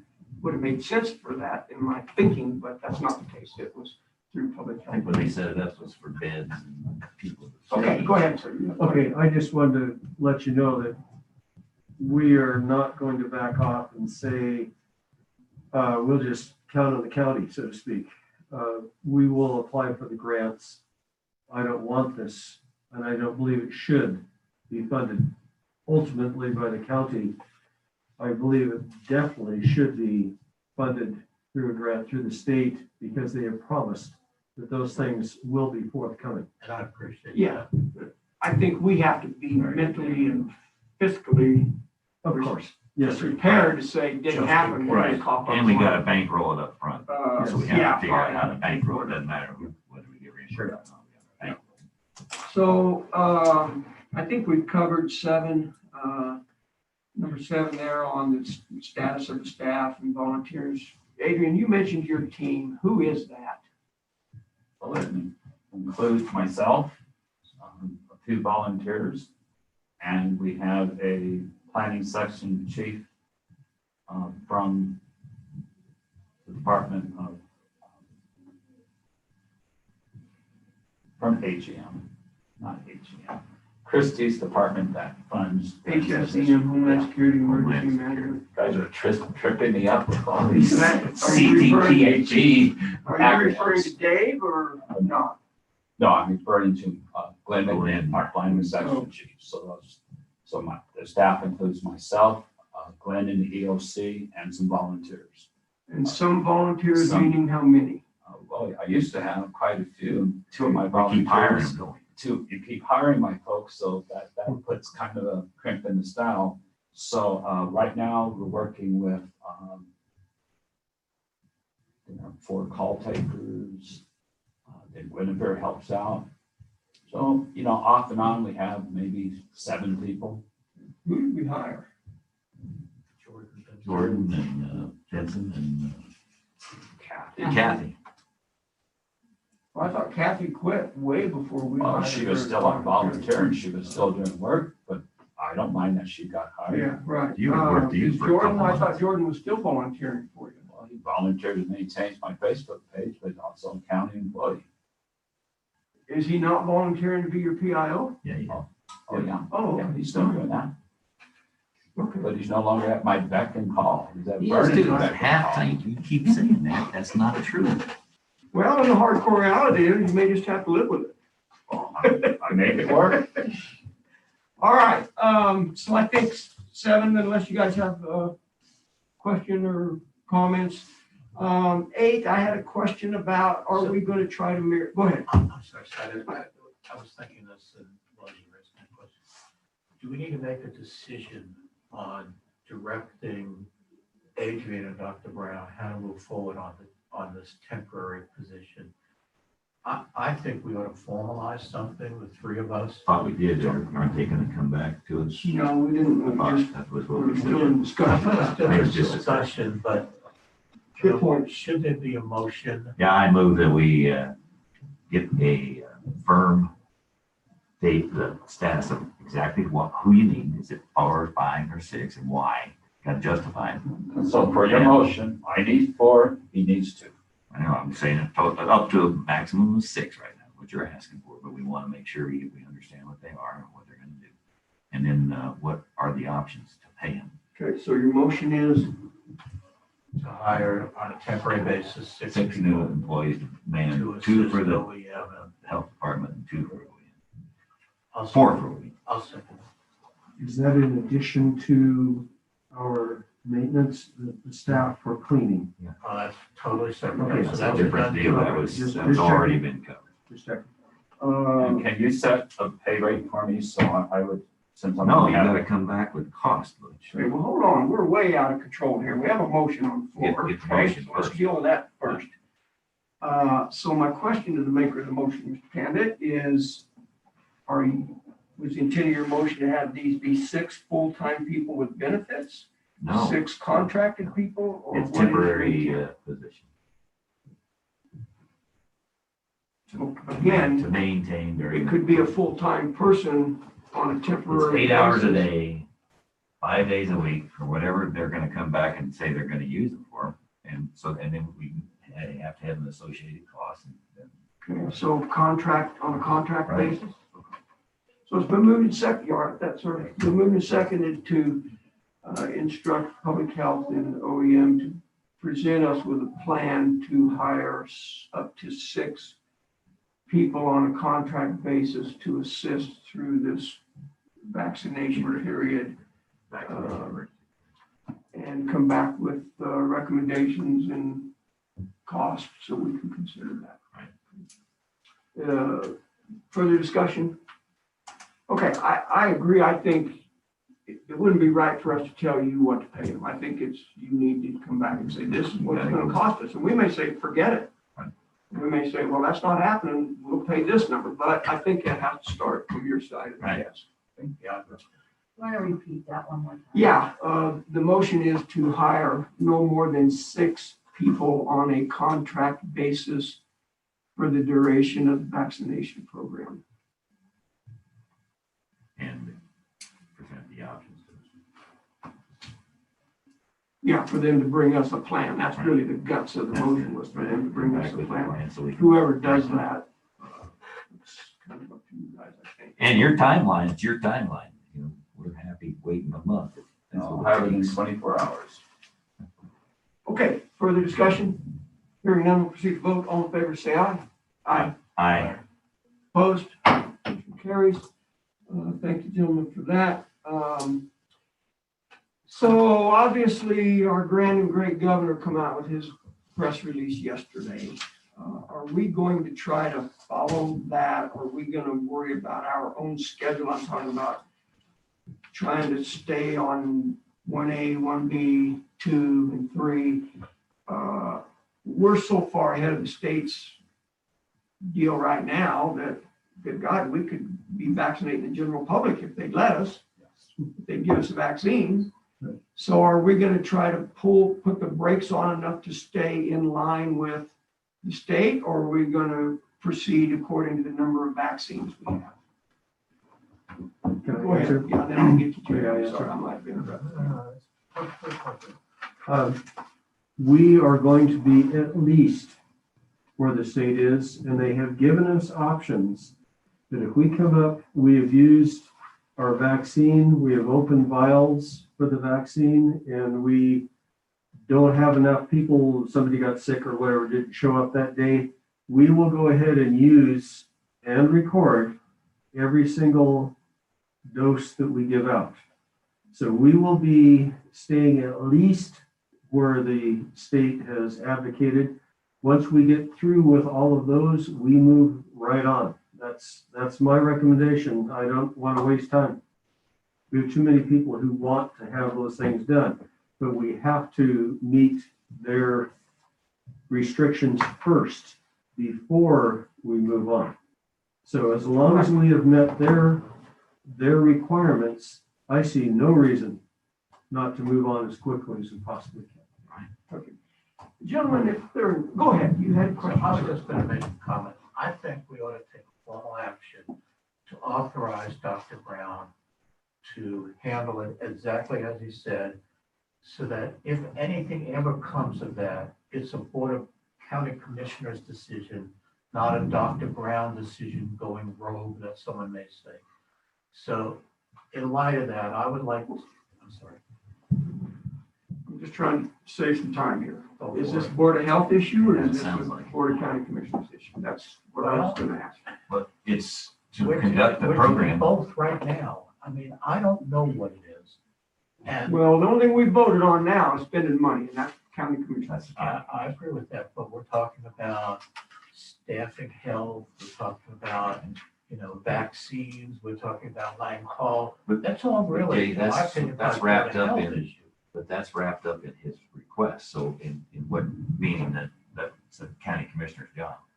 I think the same thing, if he's gonna continue conducting this, that's a decision that is a public health agency's decision. Does it have an impact on cost to us as commissioners? If you want to do it on the Board of Health. And he that's has that fine. authority already. If you want to do it under Board of Health, I have no issue And there. I would suggest that we call the Board of Health meeting soon, Sure. so that we could vote. My real reason for all of this is if Dr. Brown is gonna deviate for whatever reason from what the state mandate is, we need a sanction. I don't want him doing it on his own. Thank you, sir. I agree Agreed, with but you. I believe that Board of Health is where that should And come I'm from. fine That's with why I that. interrupted. I'm fine with that. And that he certainly, that's how he's hired, to have that, they'll make those decisions and recommendations to the Board of Health. Call the Board of Health meeting and let's Yeah, authorize I it. agree with the spirit of what you were saying. I Yeah. do think. And that's fine. I overlap the two all the time, because I think we overlap them all the time. They're so. But you're wanting to take formal action, and it needs to come from the right Right. place. And we'll do that, I don't have a but not problem. now. So if there's no objection, gentlemen, I'd like to call for about a 3-minute recess. Thank you. I was going to ask that. We're in recess. Time out. 6 minutes, the two of you out? Can you recess? 6:30. Great.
And just real quick for clarification here, we were talking about your volunteers over there, Adrian.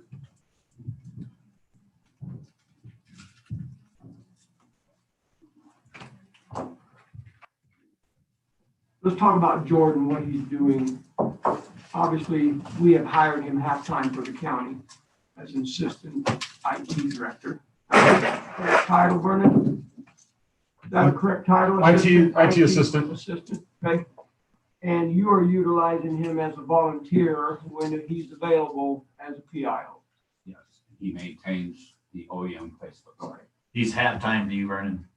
Yes, sir. So he can fulfill half-time. Okay, so he's not obligated to come work for you at all. He's volunteering, right? I mean, I think we gotta be careful, and I'm not preaching to you. You know this as well as anybody. Volunteers come with a certain parameters around it. We don't tell them to do anything. We hope they'll do what we need done when we need it, but if we don't, let's do something different. So, yeah, I had a question over the break if OEM hired Jordan. No. I said, no. Volunteer, goes over whenever he can and tries to help out when he can. So, okay, so educate us a little. We sat through a training with Christy Coleman for Homeland Security, EOCs, ICs, Unified Command, so on and so forth. Let's talk about that a little bit again. So I think I know the answer to most of this, but I'm going to ask it, and maybe for the public's health, maybe for our health, if we don't want to admit we don't know it, whatever. Purpose of the OEC, why did we stand one up? How long is it going to be in existence? Can it come and go as needed? Who runs it? Who's the IC? What's Unified Command? What are you guys doing? What's your relationship to each other? Who's in charge? Who's calling shots? Those kind of things. And what is the OC? And EOC, what the letters themselves mean, and then what is that? Good point. So, Start off. Yeah, I can start off. The EOC is the Emergency Operations Center. Why did we start an EOC? I think it should be somewhat obvious. It's because we're in a pandemic. Our incident rates in Custer County were skyrocketing, and we wanted some organization to the process. How is an EOC activated? We don't need the state's approval. We were always being active. We were always active, let me say. We were just at a low level. When we started the spike with COVID, we had no idea where this was going to go. So we kind of tried to look down the path to see how we could come alongside public health for a little bit and make their life a lot easier and get information out to the public. So we established the EOC, we established some objectives. We went to the state and asked for some supportive help. As a new OEM director, and having been in the fire service for many years, the direction we were headed in was not a good direction. We need to have some organization to that. We needed to get as timely and accurate information out to the public as we possibly could. And that is typically the function of an EOC, to plan, to look ahead, to provide logistical support, to manage a situation, to make it run smoother. One of the questions was, well, what is the relationship? Well, we're under Unified Command. I represent the EOC and the Office of Emergency Management. Dr. Brown represents Public Health. He is the lead. My role is to support Dr. Brown. And that's to support him logistically, to support him with resources, to help develop a plan, to What else would you add to that, Dr. Brown? To be a voice that he can sound things off of. I think our relationship works pretty good. It's like any marriage, we have our days, don't we? Yes, we do, but that's how relationships are developed and work. So unified command means what? It means unified command. It means, say you had multiple agencies, like a unified command could include the sheriff in, let's say, a fire disaster, and the EOC under unified command. It could include public health and maybe something else under unified command. And so it's a term where multiple agencies or departments come together to work together, to have a common goal and a common objective within the incident command system. So we don't have an IC, We have two ICs in this case. and they make up the unified command. They make up the unified command. At least the command portion of that organization. Obviously, there are a whole bunch of. Correct, others. I'm just talking about that upper level unified command, what makes that up for Custer County right now. Jay, you had a question? Well, I was gonna ask, who is the unified commander? The unified commanders are Dr. Brown Two and myself. Let me try something too, because here's how I look at it. You can correct me if I'm wrong. You, Butch, are a traffic cop from my point of view, because in an emergency could be a fire, it could be a medical pandemic, or it could be a crime rate or whatever. So that requires coordination of those emergency services that are involved. So in a medical case, you could have the ambulances running, the doctor, people are dying, we're getting bodies, whatever. And that has to be coordinated with the sheriff's office, with even the fire department at some point maybe. And so I see that as sort of the support for, whatever, like you mentioned, what is the incident? It's a medical one in this case, or it could be a fire in another case. And that those commanders of those two organizations are unified in order to make the mission accomplished efficiently, like you're saying.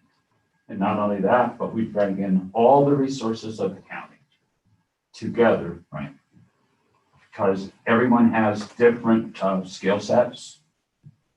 I guess wheelhouses, we have different skill sets. So we not only bring public health together, but we bring all the support agencies together, EMS, That's sheriff's important office. to understand, because we don't want the public thinking you're in charge of public health and vice versa. No, I am not in charge of public health. I am not a That's right. doctor. So we bring all of the resources of the county together. They all have input into the plan. That's what we do at our briefings. We work together to come up with a plan that supports the public health department. I say we look in the future to see where we've been. We look ahead. We look to the past where we've been. We look ahead to see where we are going. We manage the incident today, but we also look beyond to how we recover from the incident. So there's different phases that we are in. We were in a monitoring phase. I think Dr. Brown and I were talking before we started spiking maybe 2 hours a day. Planning, anticipating what our needs would be. On Wednesday, when the governor said you need to ramp up, the EOC was there and we were able to do that. We were able to help develop a plan. I talked to a lot of people in the county to see what their skill set is. So yes, you could say I visit a lot of people, but I knew what Gwen, for example, skill set was. And so when we needed a certain system developed, I knew I could go to her and she did it. So it's not just Dr. Brown and OEM. It's Dr. Brown, OEM in the community and public health, sheriff's office, all the agencies of the county coming together to do what is best for the citizens of Custer County in that emergency. Okay. The other thing OEM does though, we cannot just tunnel on one emergency. We have to be looking at what may be happening, like what happened in Washington, D.C. We were monitoring those activities. Weather, we monitor the weather. So we're not just tunneling on COVID, but we're looking at what might happen in Custer County at any particular point in time. If you understand, sir, what a planning officer does in emergency management, that's a big portion, but we also then have all the logistics, being able to draw, to know what's in, to find out what's in the community, what's available to us between communities, between counties if we have to, so that in any kind of disaster, we fit things and it's a completely fluid motion, but we do it from an organized approach. And then we get the logistics, then we get the number of people and where they're coming from and so on. Not only in the plan, but we fit all those pieces together so that you have a whole, not bits and pieces that are only partially organized. And you are an integral part of that system as well. That's why we invite you, because you give us input and money, and we respond. And if we're not doing something well, we need it. But likewise, I believe that when we are doing it well, that's called moral support. We need to hear that as well. So you are an integral part of the EOC. Good, okay. I think that takes care of 9 and 10, in my opinion, if you guys have other questions. So we already talked about the PIO, volunteer. Until that changes, that's what we're dealing with. So at some point, I think we certainly have had this on our agenda more than once, dealing with a county PIO. Right. Which haven't got any traction there. So, but I do want to talk about this writing of these press releases. In my opinion, that would be the job of a PIO if we had one. Right. If we have a volunteer PIO, then I assume that would be a responsibility of that volunteer. But until things change, I think we need to have a conversation about who is going to write them. Are they going to be for individual departments? If Byerly wants to write a press release for his sheriff's office, he's probably going to do that. Right. He's an elected official. That totally changes the picture versus employees of the county.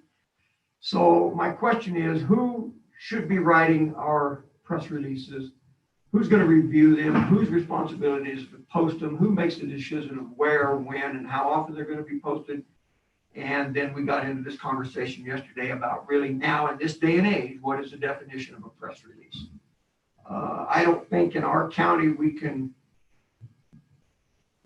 define a press release as a statement going to the 3 papers and the newspaper or the radio station.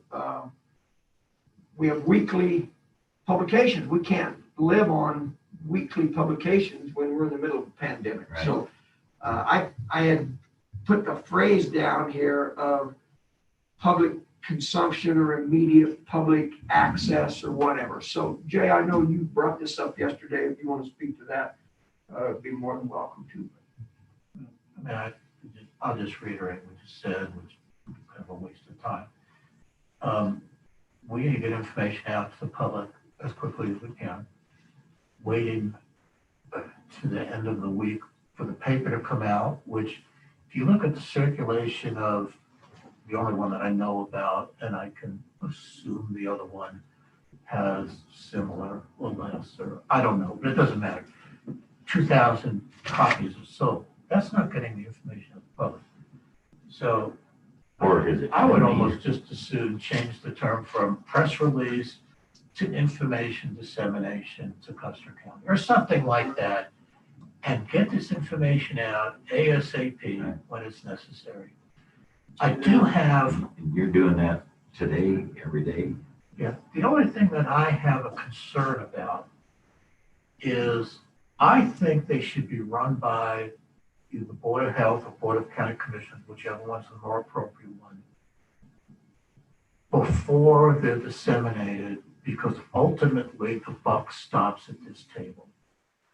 So, and I recognize sometimes we don't respond as quickly. So if you send me an email saying, here's the press release we want to put out this afternoon, And if I don't hear from you by 3 o'clock, I'm gonna assume you're okay with it. I can live with that, because that's the onus is on me to make sure that I have paid attention to what you're doing without bogging down the entire system. But I'm concerned that, I haven't seen anything that I'm totally opposed to that has come out in the press release. I just feel it's, the buck stops with the three of us, and we ought to have at least an opportunity to put our eyes on it ahead of time. I agree to a point, okay? The problem I'm gonna have is we got several agencies that are doing things and they're in their wheelhouse. So we know that he has statistics that we want to get out soon. I think once we understand, like you said, the process, the format and all that kind of thing, then to have it be bogged down or, that's his job. But if it's something that's gonna impact and he's gonna have to tell us, he's gonna make sure that we get an email. Emails don't necessarily always work. Bill, your point's really well So, taken. The mundane things, yeah, and they're not mundane, but I mean, the things that are not or that we've agreed your to statistical procedurally. information that you give out, how many hospitalizations and all that. I don't need to see I that. agree. I'll read it when I read it. But if we're putting out something that has an effect on the community, Like a governor's order change, and it's gonna, Yeah. everybody's gonna have to dive into a hole. We Right. need to know what he's gonna at say. that point, I Be think able it's to temper it. appropriate for either the Board of County Commissioners or Right. the Board of Health to have the opportunity I agree. to approve it. But I also don't have a problem saying, if I don't hear back from you at whatever time, Right. we're moving forward. Yeah, I agree with that. I struggle fighting this battle of micromanaging, Right. getting into the weeds where we don't belong, but I'll guarantee you, this is different than corporate world, right? Sure.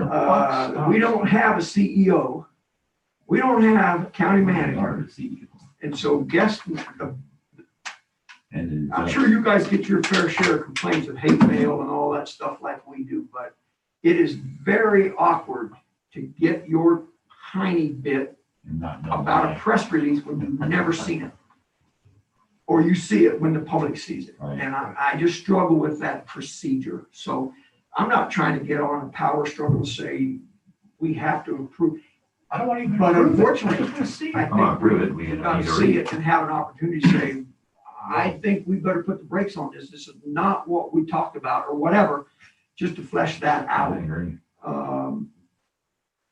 I think unless you guys think differently, we need to have that I really conversation. have tried to get you guys information prior to going anyplace else, but just because you don't see it doesn't mean I didn't submit it to you first. Right. If And you I submit it to want you me, to- I guarantee you, I will see it. Okay. I can give you my word on that. I live on this stinking computer because I think that's part of my job. So I think you shoot out an email. I agree with Jay. Gentlemen, this is the press release I'm going with unless I hear something different from you by 3 o'clock, then that's on us. The onus is on us. That's good by me. So, Yes, sir. so then the question is for this specific time period, because we have an EOC, OEM, public health. Who writes these press releases? Do they come from your individual offices? In my case, I try to send it to you guys, but I first of all pass everything that I have, through the other people in my office to see if I've lost it totally or skipped whatever. So we try to prepare kind of a composite thought process before I even get it to you guys. Okay? I am loving the day when we get a PIO. See, I agree. I don't see how, right now I get complaints because people say I don't see anything on the website, press release one. So we got to make sure we get the right process That's fixed. and get it fixed. It sounds like we've got it nailed. And so you know who you're going to submit it to. Go to Adrian. What do you mean who they're gonna submit it to? To get it written or to get it. You're and right, then that- correct. He's right, but then he runs the draft and he should give it to us to read first, or so that we know what he's going to put out. and then get it published. But right now, things haven't been being published in the past. True. And that's because there was a hole, I guess, in who it was sent to. And we also, and poor Vernon, for heaven's sake, you know, you can only do so many things at one time. Right. And he's really, really stretched, so it's. But he it's not knew good. that you're number one priority to get things out. So things have gotten better, but we're still, All right. there are holes. So if we, Bless you. I'll just say it, what the hell, there's no sense of dancing around the bush. I get a phone call and want to know why a commissioner's wife is writing a press release.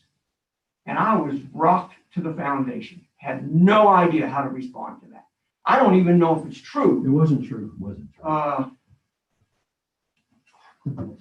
Okay, Okay, so, so somebody lied to me. well, when somebody types something up for me, they can type, if they can type 1,400 words a minute and I can type 2, okay, I will have somebody else type it up, but it doesn't mean that it's their composition. Okay, I'll use whoever can You type for wrote, me. you wrote. the I press wrote release. it, yeah. Well, I would highly recommend you use a county employee. We Okay. don't need private citizens writing press releases, in my opinion. I just did not have, It's a volunteer. Well, I don't care. I do. It should be our PIOs who it should be. Well, we don't. I agree. agree, but I didn't have one. So Well, the heck if you don't. You've got a volunteer PIO. Well, there was some confusion on that because I got Let's get upset it cleared about up. that too, because Jordan wasn't being used. Right, okay.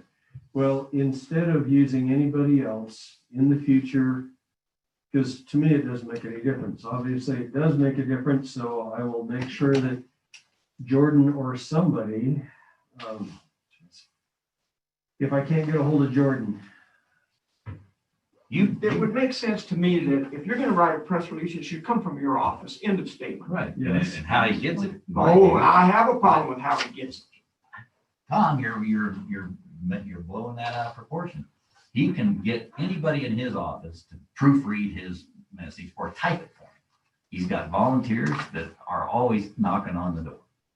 And so as long as it comes from him, you're accountable. And we Yes. take what you give us, and I don't care who helped you type. It's legit, my view. I'm glad you added in your view because I feel differently. This Well, is that's okay. county That's business. We don't need, Well, county business Private are getting citizens. volunteers to give shots to our citizens, Tom. It's I the just don't same have the thing. people, Tom, that's all I'm saying. I want to get things out as quickly as I possibly can.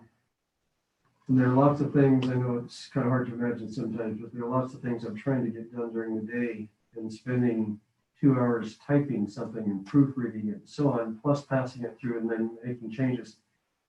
If I can get it done faster, I'll try to figure out a way to get it done faster. But I totally accept what you're saying. and I'm He's gonna try accountable, to- he's accountable for it. I'll try to use somebody well, I mean, Whoever you've got has an to. administrative assistant, right? when She's she's busy. there. I get it. But she hasn't been there this last week. She's been ill. I voiced my concerns. That's enough for me. Mr. Prince, you had your hand up. I was gonna comment, but I'm disappointed in this conversation. They're your words, they're your thoughts, they're yours. I mean, this is like a CEO writing a press release and sending it down to a steno pool. Someone types it up, sends it back to you, you read it to see if Yes, sir. they just typed what you wrote. Yes, sir. I mean, Even I'm on, not seeing the issue here. even on what was put out, I made significant changes after, when I read it through, just retyped it, went through everything. So it was from me, not from anybody else, and not somebody saying something I didn't say. I just hope I don't have to hear that again. That's, I think that's fair. so we had this conversation already with Vernon about how often we're gonna update the website. I think we've covered that. Hopefully that's gonna happen daily. Let's talk about this EPR thing. Obviously you've terminated your EPR coordinator. That's a Board of Health, public health issue. We don't need to get into that here with the exception of this. The Board of County Commissioners signed the executed agreement for that position and that program. So my question is, did you terminate the program? No, You terminated the employee? I terminated the specific office that is just that office, okay? Doesn't mean that the work there has been terminated. In other Okay. words, under the grant that I think you guys signed off on, that will continue. Okay, Who's just gonna do not specifically, this office is going to be continuing that because that's a large portion, that planning situation that we talked about. Whenever you have, for instance, when I was sitting on the beach in Gulfport, Mississippi, we had planning officers, we had logistics officers, we had PIOs, we had the whole 9 yards. All that I'm doing is moving it into people that we already have, so we're not paying a specific person just to do this portion, okay? We are, however, continuing the function. There's no change there. Have you looked at the EPR contract? Did you look at it before you terminated your employee? Yes, I did. I looked at it back in August, sir. Commissioner Cannon made it very clear in a Board of Health meeting, you have the right to hire and fire people. I do not question that one bit. I will question how that happens to make sure that we are functioning according to what we should as a county. I know that you and Bill asked council to come in and meet with you about terminating that employee. I get that. We didn't terminate an employee.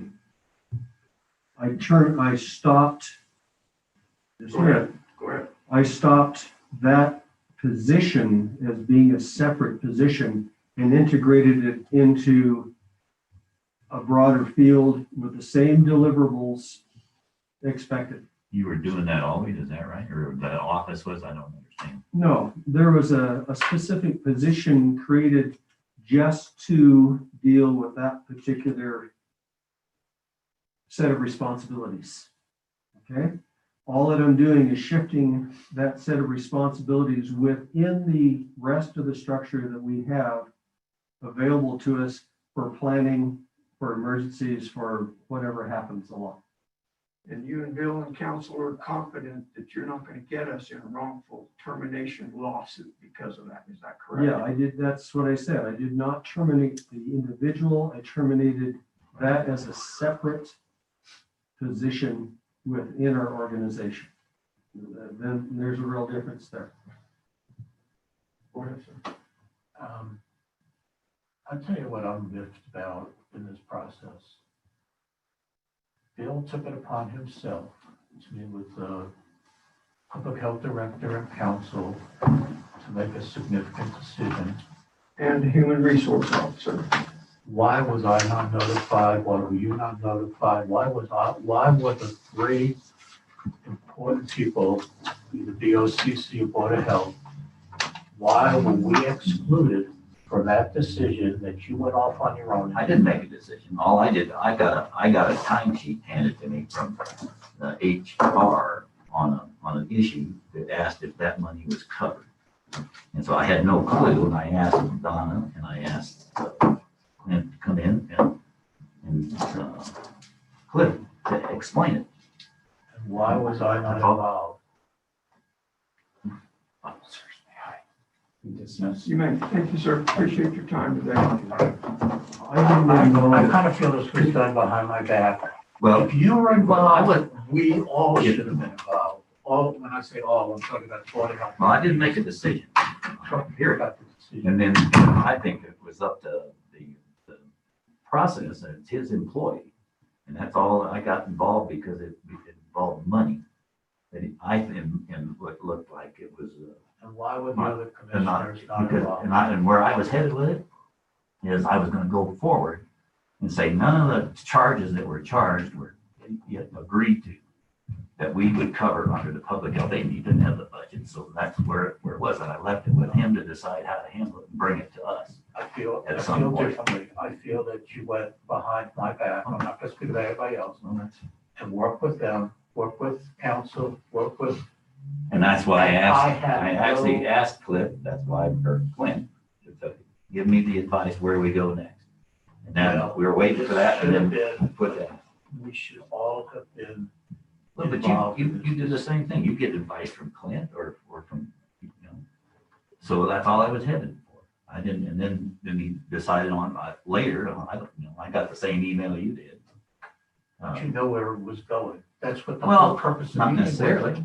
Of course you did. No, that was That's those are what you options had though. council there for, and that's what you had, human resources there, because you knew ultimately this may be the decision.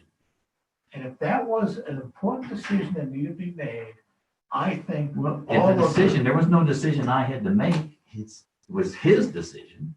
Had nothing to do with that at all. But you What brought I together- wanted to you know brought is if we were together gonna people. deal with it, if he didn't, whatever action he was gonna take, it needed to be brought to all three of us. That was my point. And like, you can talk to Clint about But it. here's That's the exactly where I was. Here's the point. So, If Dr. Brown on his own went to council, went to, well, he did. excuse me, let me finish. All right. Went to council and said, am I doing this according to law? And then went to human resources and said, here's what I would like to do, here's why. And the three of us learned this together. I'm gonna go, that's absolutely within his purview, and he handled it appropriately. But once there is a Board of Health director or a commissioner involved in this process, all of them should have been involved in this process, not one going out on his own and doing that. I'm gonna stop now. You can defend yourself. I'm not gonna You can defend look at my myself. I'm face. done. I don't feel it's right. Okay, that's right. Well, clearly I understand why I wasn't involved. I get that. So, this, I will ask, when we do get a Board of Health, meeting schedule, I will ask this to be on that agenda, because I think these conversations are a little more pertinent and appropriate for a Sure. Board of Health. But I feel very confident that they're appropriate here, because this man's signature is on that document dated May 31st, 2019, which includes at a minimum of $18,000 and other grant awards over $67,000. I don't know what the money issue was. That's what I'm going to get into in the Board of Health deal. Doesn't have to be happening here. Right.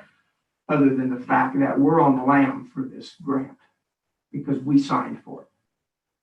But I'm Well, on he the said, limb. I'm on the limb because I'm in charge of managing those things. So, Correct. so that is when I brought my budget before you guys. One of the things that I said, what I'm going to do is combine, and I don't remember what you remember or whatever, but I'm going to be combining some positions because you asked me how I could be cutting the budget here. And so several of the positions that had been created as temporary positions, and this was one with the grant. If I can combine those things so that we can have less people doing the work, then it cuts, and I did. I cut our budget by, I don't remember, $10,000 or something like that, because I knew that this county was not doing well financially, and we needed to cut every place we possibly could. So I asked for state support, and I also tried to plan to combine several positions so we could get it done. okay, I'm gonna make this really clear. Very clear. When I was involved, I was given a timesheet and said, this doesn't look logical. There was, I don't have a lot of hours charged and overtime was being charged. And when they asked me about it, I looked at it and I said, we haven't been asked as a board of commissioners to fund this, period. And even in the pandemic piece. And so that's where I left it. To my view, it was illegal. It was wrong to even fund the darn thing or to pay it. And that's why I asked Clint what his opinion was. That's it.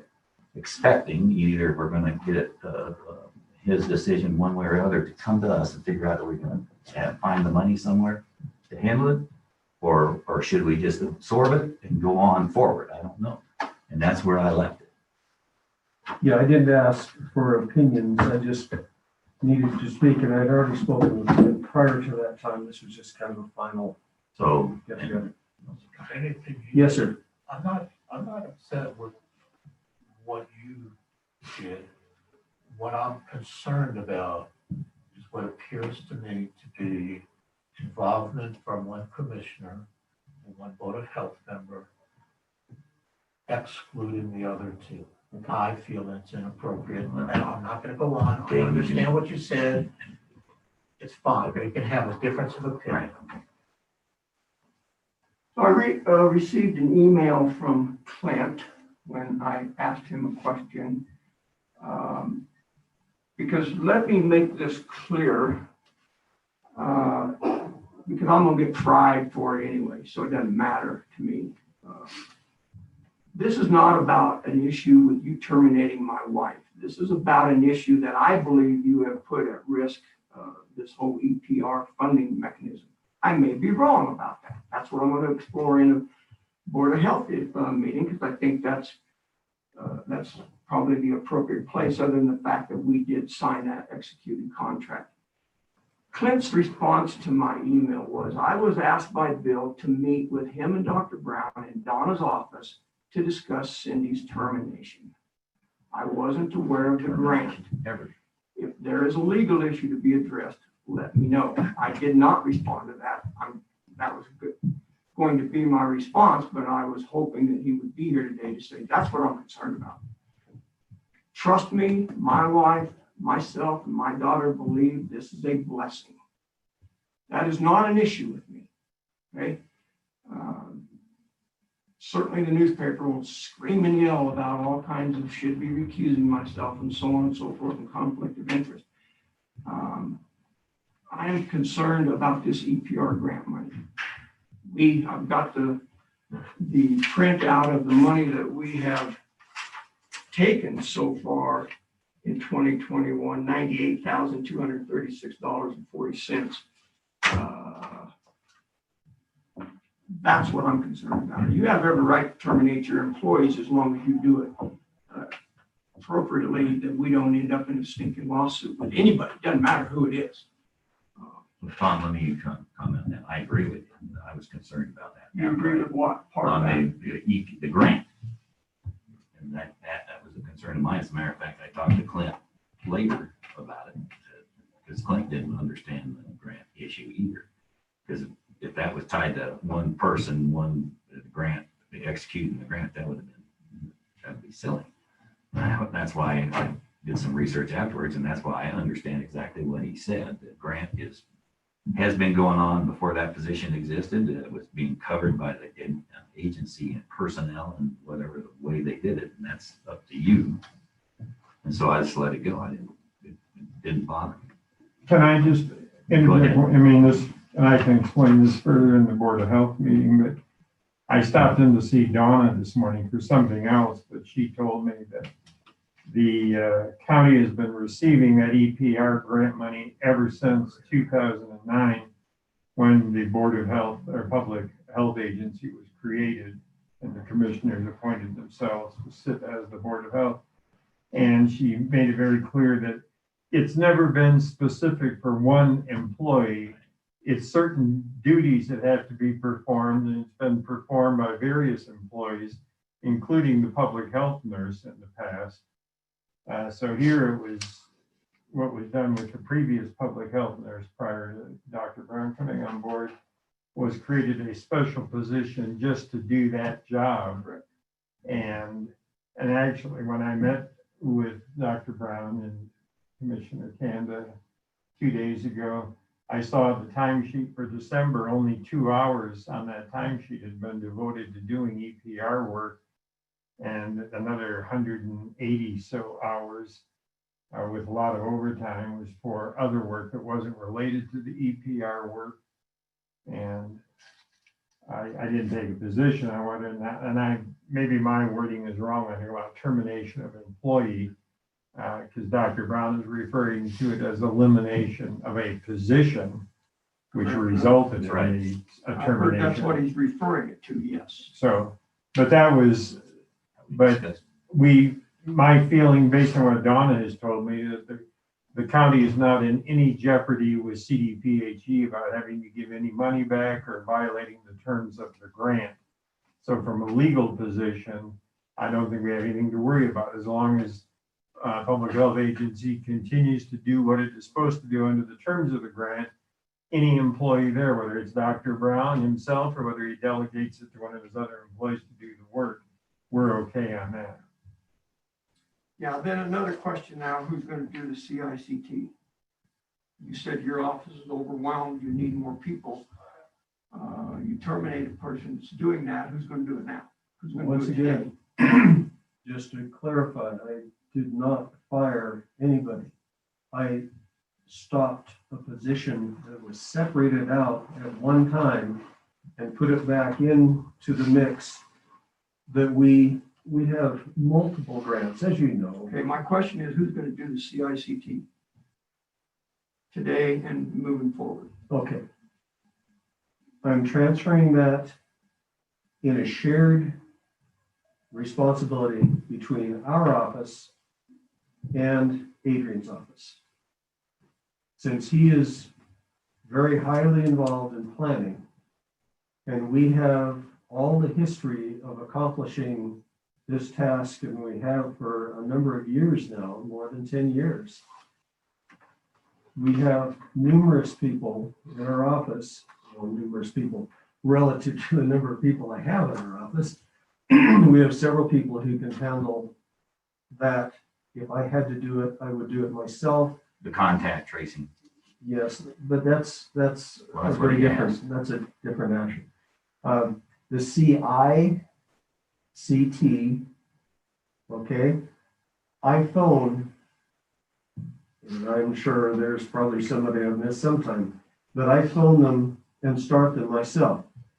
Okay, so that's one contact, plus I give them my personal numbers so that they have any problems with food or whatever. But the state actually was doing that. And when we got into such a heavy bunch of people having to be investigated, having to go through the tracking and so on, then I took it away from the state for a specific period of time because there were people in our office who were willing to kind of organize and get the people in our particular community who knew these various people that needed to be tracked, said, okay, this is volunteers, we will take care of this. So I took some of that off of the plate of the state for a little while because we had so many people. Now we're back down to what we've had 3 in the last 7 days. The state has said, sure, we're more than happy to take it over. We didn't miss a beat. In other words, it was started even before I stopped the specific position assignment within our department. And they totally agreed, and it's been being taken care of. It's done. So the state's gonna do contact The tracing state from now on? has come back into doing it full time instead of us doing part of it and them doing part of it. Yes. So I guess I heard 2 messages here. I thought you said that you are gonna share this between public health and OEM. No, and that's I heard you just- say the state's gonna do That's it. see it. We're talking about 2 different things here. We're talking about CICT, or contract investigation, contact tracking. That is not what I was dealing with. What the position that I terminated, quote unquote, from your words, actually the position that I did away with, not the person, is the planning. Okay? The state, I'm just returning that responsibility to them instead of us taking it on. For CIs. For CICT, right. They were doing that up through November. And remember, that's when we got hit with so many positives.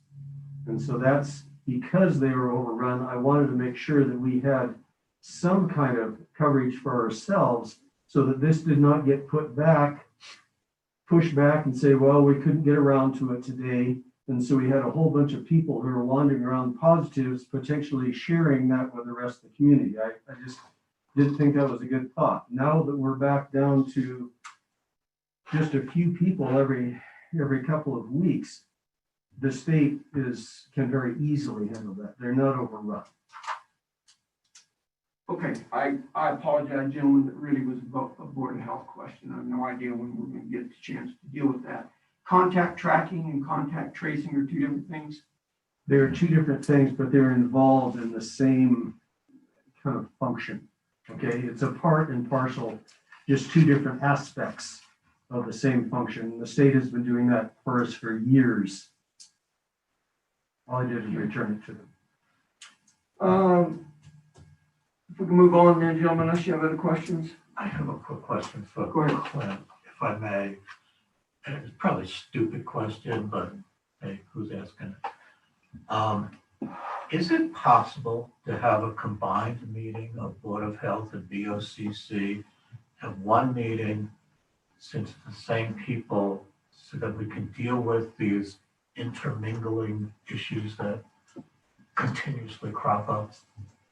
I think that would be just about impossible to try to sort out, to have minutes for one and for the other, and the questioning, are you asking a question as a commissioner or as a member of the Board of Health? I just don't see how you could work that out. That's fine, I was just, because if we could combine them, then we could just talk about all of those issues and get it done, but I respect that, thank you. You know, I thought too, Jay, if we had the facilities, I would almost prefer for Board of Health to meet in a different room, in a whole different setting and environment to further that separation. It just, That's what I want Very to. I was trying to I bring know. them together, it's just so. So we need to do it. We need to get people involved. That's fine. Understanding who they're talking Whatever to. you when do, they talk about it's fine. okay. So I threw this down there. I just didn't want to forget it about some proposed dates. I thought we were going to start meeting on a regular basis. So maybe we ought to revisit that a little. I don't know. Sharon, when is our next BOH going to be and how often are we going to have it moving forward? I mean, I think we agreed to meet once a month for sure in the middle of the month. That was our first.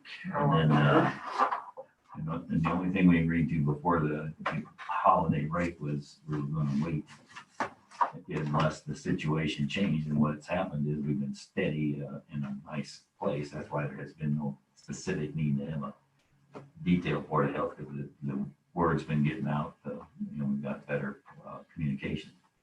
So when we get the new board established, we can set up a meeting. So you want to wait until after the Yeah, 12th to have a meeting? yeah. That's only a couple days away.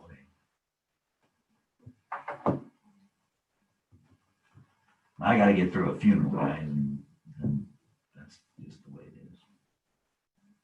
Well, you're the chairman.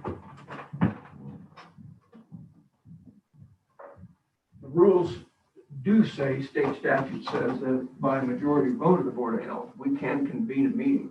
Sure we can. And If you think we can wait until after the 12th to have a Board of Health meeting, I don't see any reason why we can't. We don't have any, you know what, we got a vaccination program, we don't have a health fair going on, we don't, what other issues the board, we have I think our issue with Live and Good is under, solid, I don't know. By the way, the attorney on that is now suggesting maybe doing a site visit on the 13th or the 14th next week. Gotta check the snow first. Well, he was thinking it's all gonna be melted away. I don't really see Well, it. we're gonna have another shot this Saturday. Well, I just told him I'll get back to him on it, so it's not I'm not something. available on the 14th, and we're not available the morning of the 13th. Right. And I agree, I just think we ought to postpone it till, I'm available. oh, you're available? You will be. Sorry, I Wait a couldn't minute, you're gonna be a I volunteer. couldn't resist it, I'm sorry. Yeah, I Yeah, think, maybe we just send Commissioner Day out there and let him look at it. or former commissioner. Yes. So, I don't think there's any point in going to look for all the snow. No, I don't I, either. It's I just don't waste even know of why you want to go looking anyway. If we're not going to test the water, we're not going to test the soil, what are we going to look at? well, carnage. it's Jackie's call. I mean, Jackie needs to She look needs at it to and close the decide. file. Jackie's satisfied that it's cleaned up appropriately. I mean, whatever you guys want to do, obviously, but I'm trying to figure out what's the point. Well, there hasn't been any response back from the Navajo Nation as to what they expect the county to do, so at least at this point, so I have no idea what their position is. Hang tight. But it's there in that agreement we have with Mr. Miller, that if there is gonna be some cleanup required, he's obligated to do that.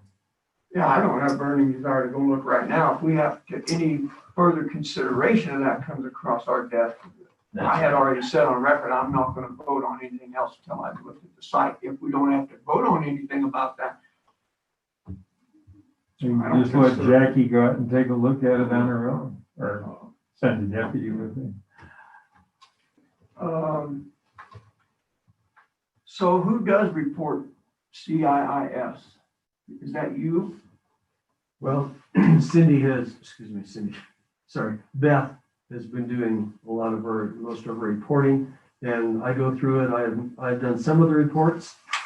If that's, I can show you one another if you want to see it. And those have to be within 72 hours, correct? Have to be reported to the state within Yes, 72 yeah. hours. So the immunization nurse sits down and fills that out at the end of the day, so that there's no time problem created.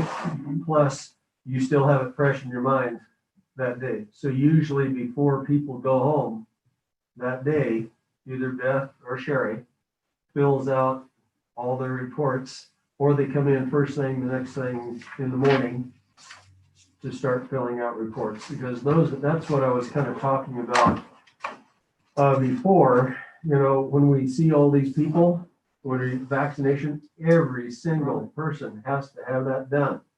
So what I was hoping to do in hiring a couple of people is take some of the pressure off from nurses who've been giving injections all day long, trying to go as fast as they can, get things done, get everything down that they have to be able to remember to fill out the report properly, because that is what determines whether we get more vaccine. Yeah, that was gonna be my follow-up Yeah, question. The that's- reason I asked that That's why. is because that's gonna drive. Right. And that's the only reason I'm asking for more people, because I see them spending extra hours trying to get those things completed. What is CIIS? Colorado Information and Immunization System. Sorry, Colorado Immunization and Information System. There's an and in there someplace. Immunization Information System. Yeah, and that's how we get our numbers to the state to Yes. qualify Yes. for more. So that we can get the second dose. So then my other question, and that's one I had specifically, it didn't come out of conversation really yesterday, although we did talk about it a little, I guess, and that's how we're gonna deal You guys having a meeting? with these deaths. What conversation you talking about? When Adrian came in and asked if Oh, we he hire was more at, people. So who's gonna represent the county in, I unfortunately believe this is a true statement, negotiations of who owns these COVID deaths? Because I don't think it's cut and dry. I agree with you. May I respond Certainly, to yes. some of those things? I was hit with what to me seemed a ludicrous claim into the state system, into Cedars, that this person had died secondary to Cedars. I pushed that really Secondary hard. to COVID. Except, yes, I'm sorry, into Cedars secondary to COVID. I didn't include that, I apologize.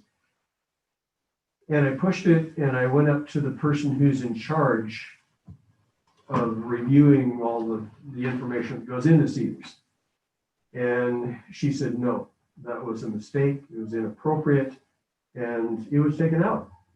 But it took me about 10 days to figure, or maybe not 10 full days, but including the weekend, to figure out who I could go to say, okay, how do we get this taken care of? This is not right.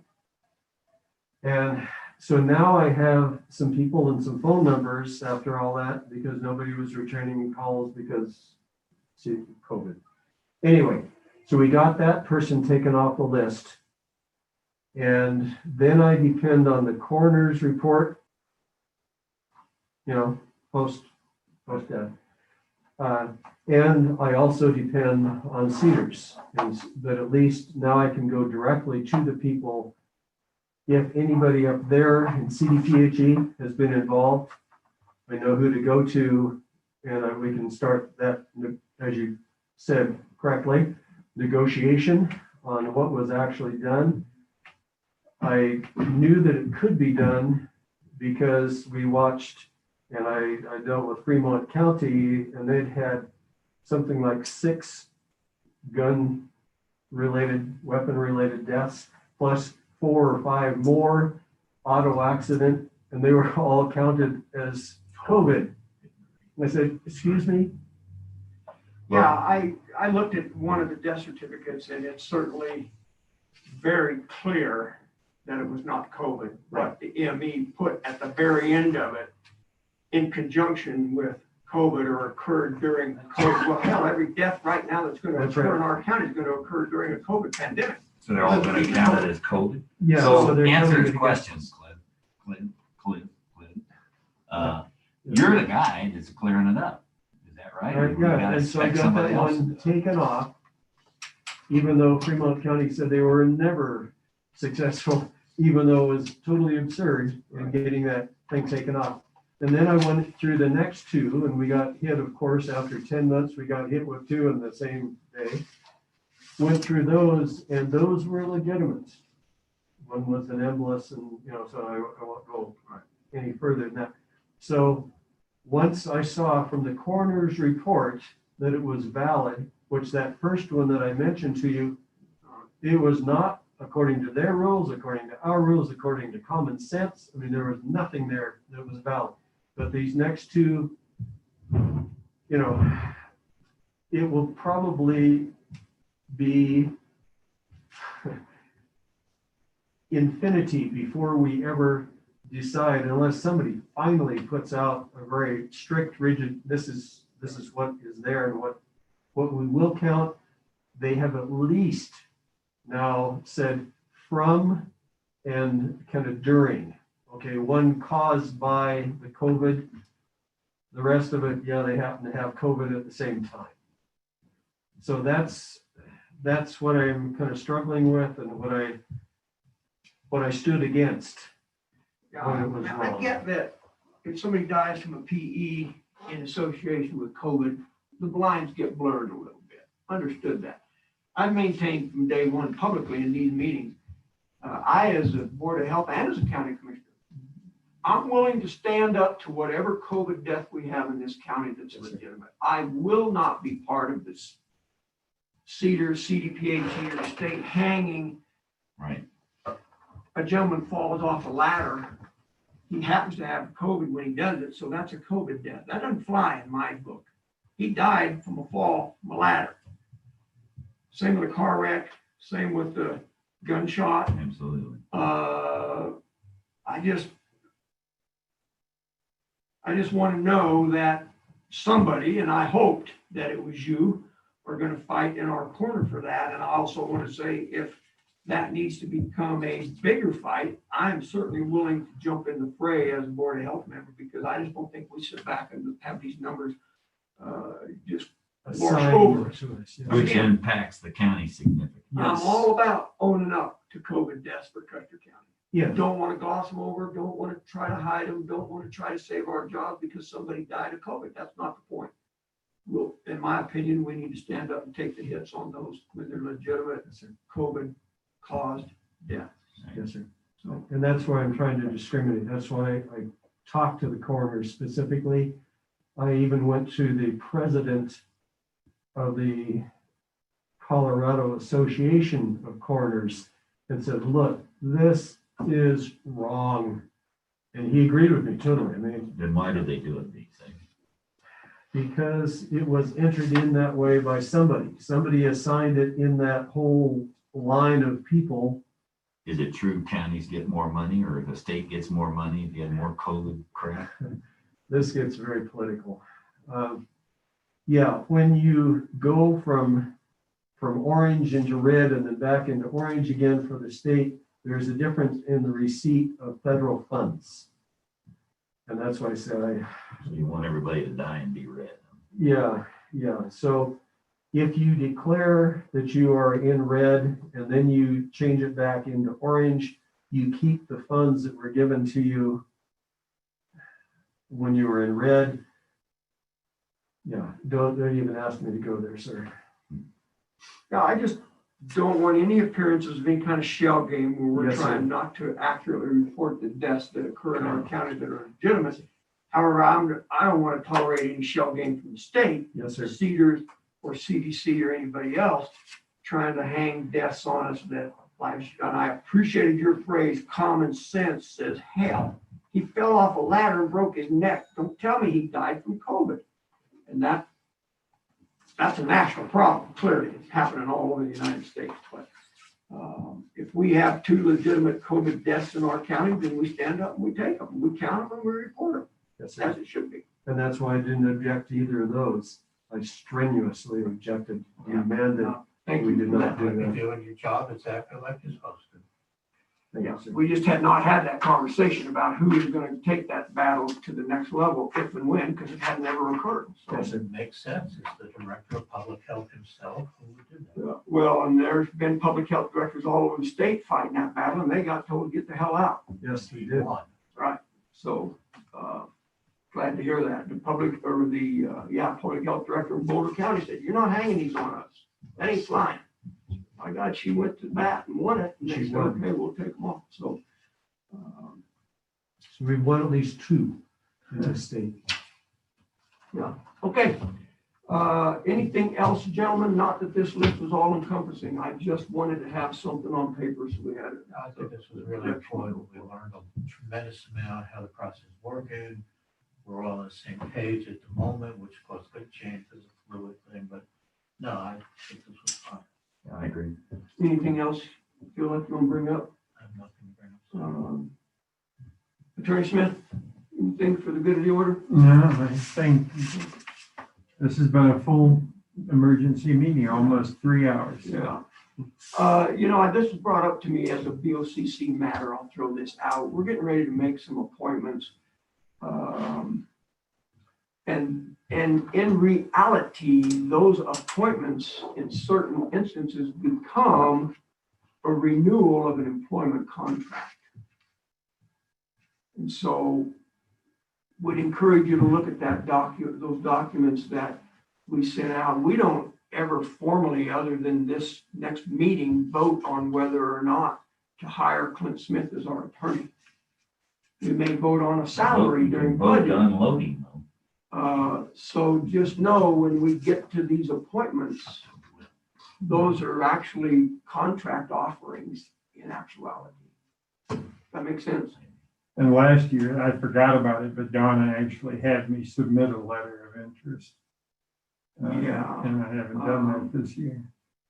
Let me pull one up just for an example. Well, I can give you one off the top of my head too, but so we're going to appoint, just a second. We have them listed as government appointees. We're going to appoint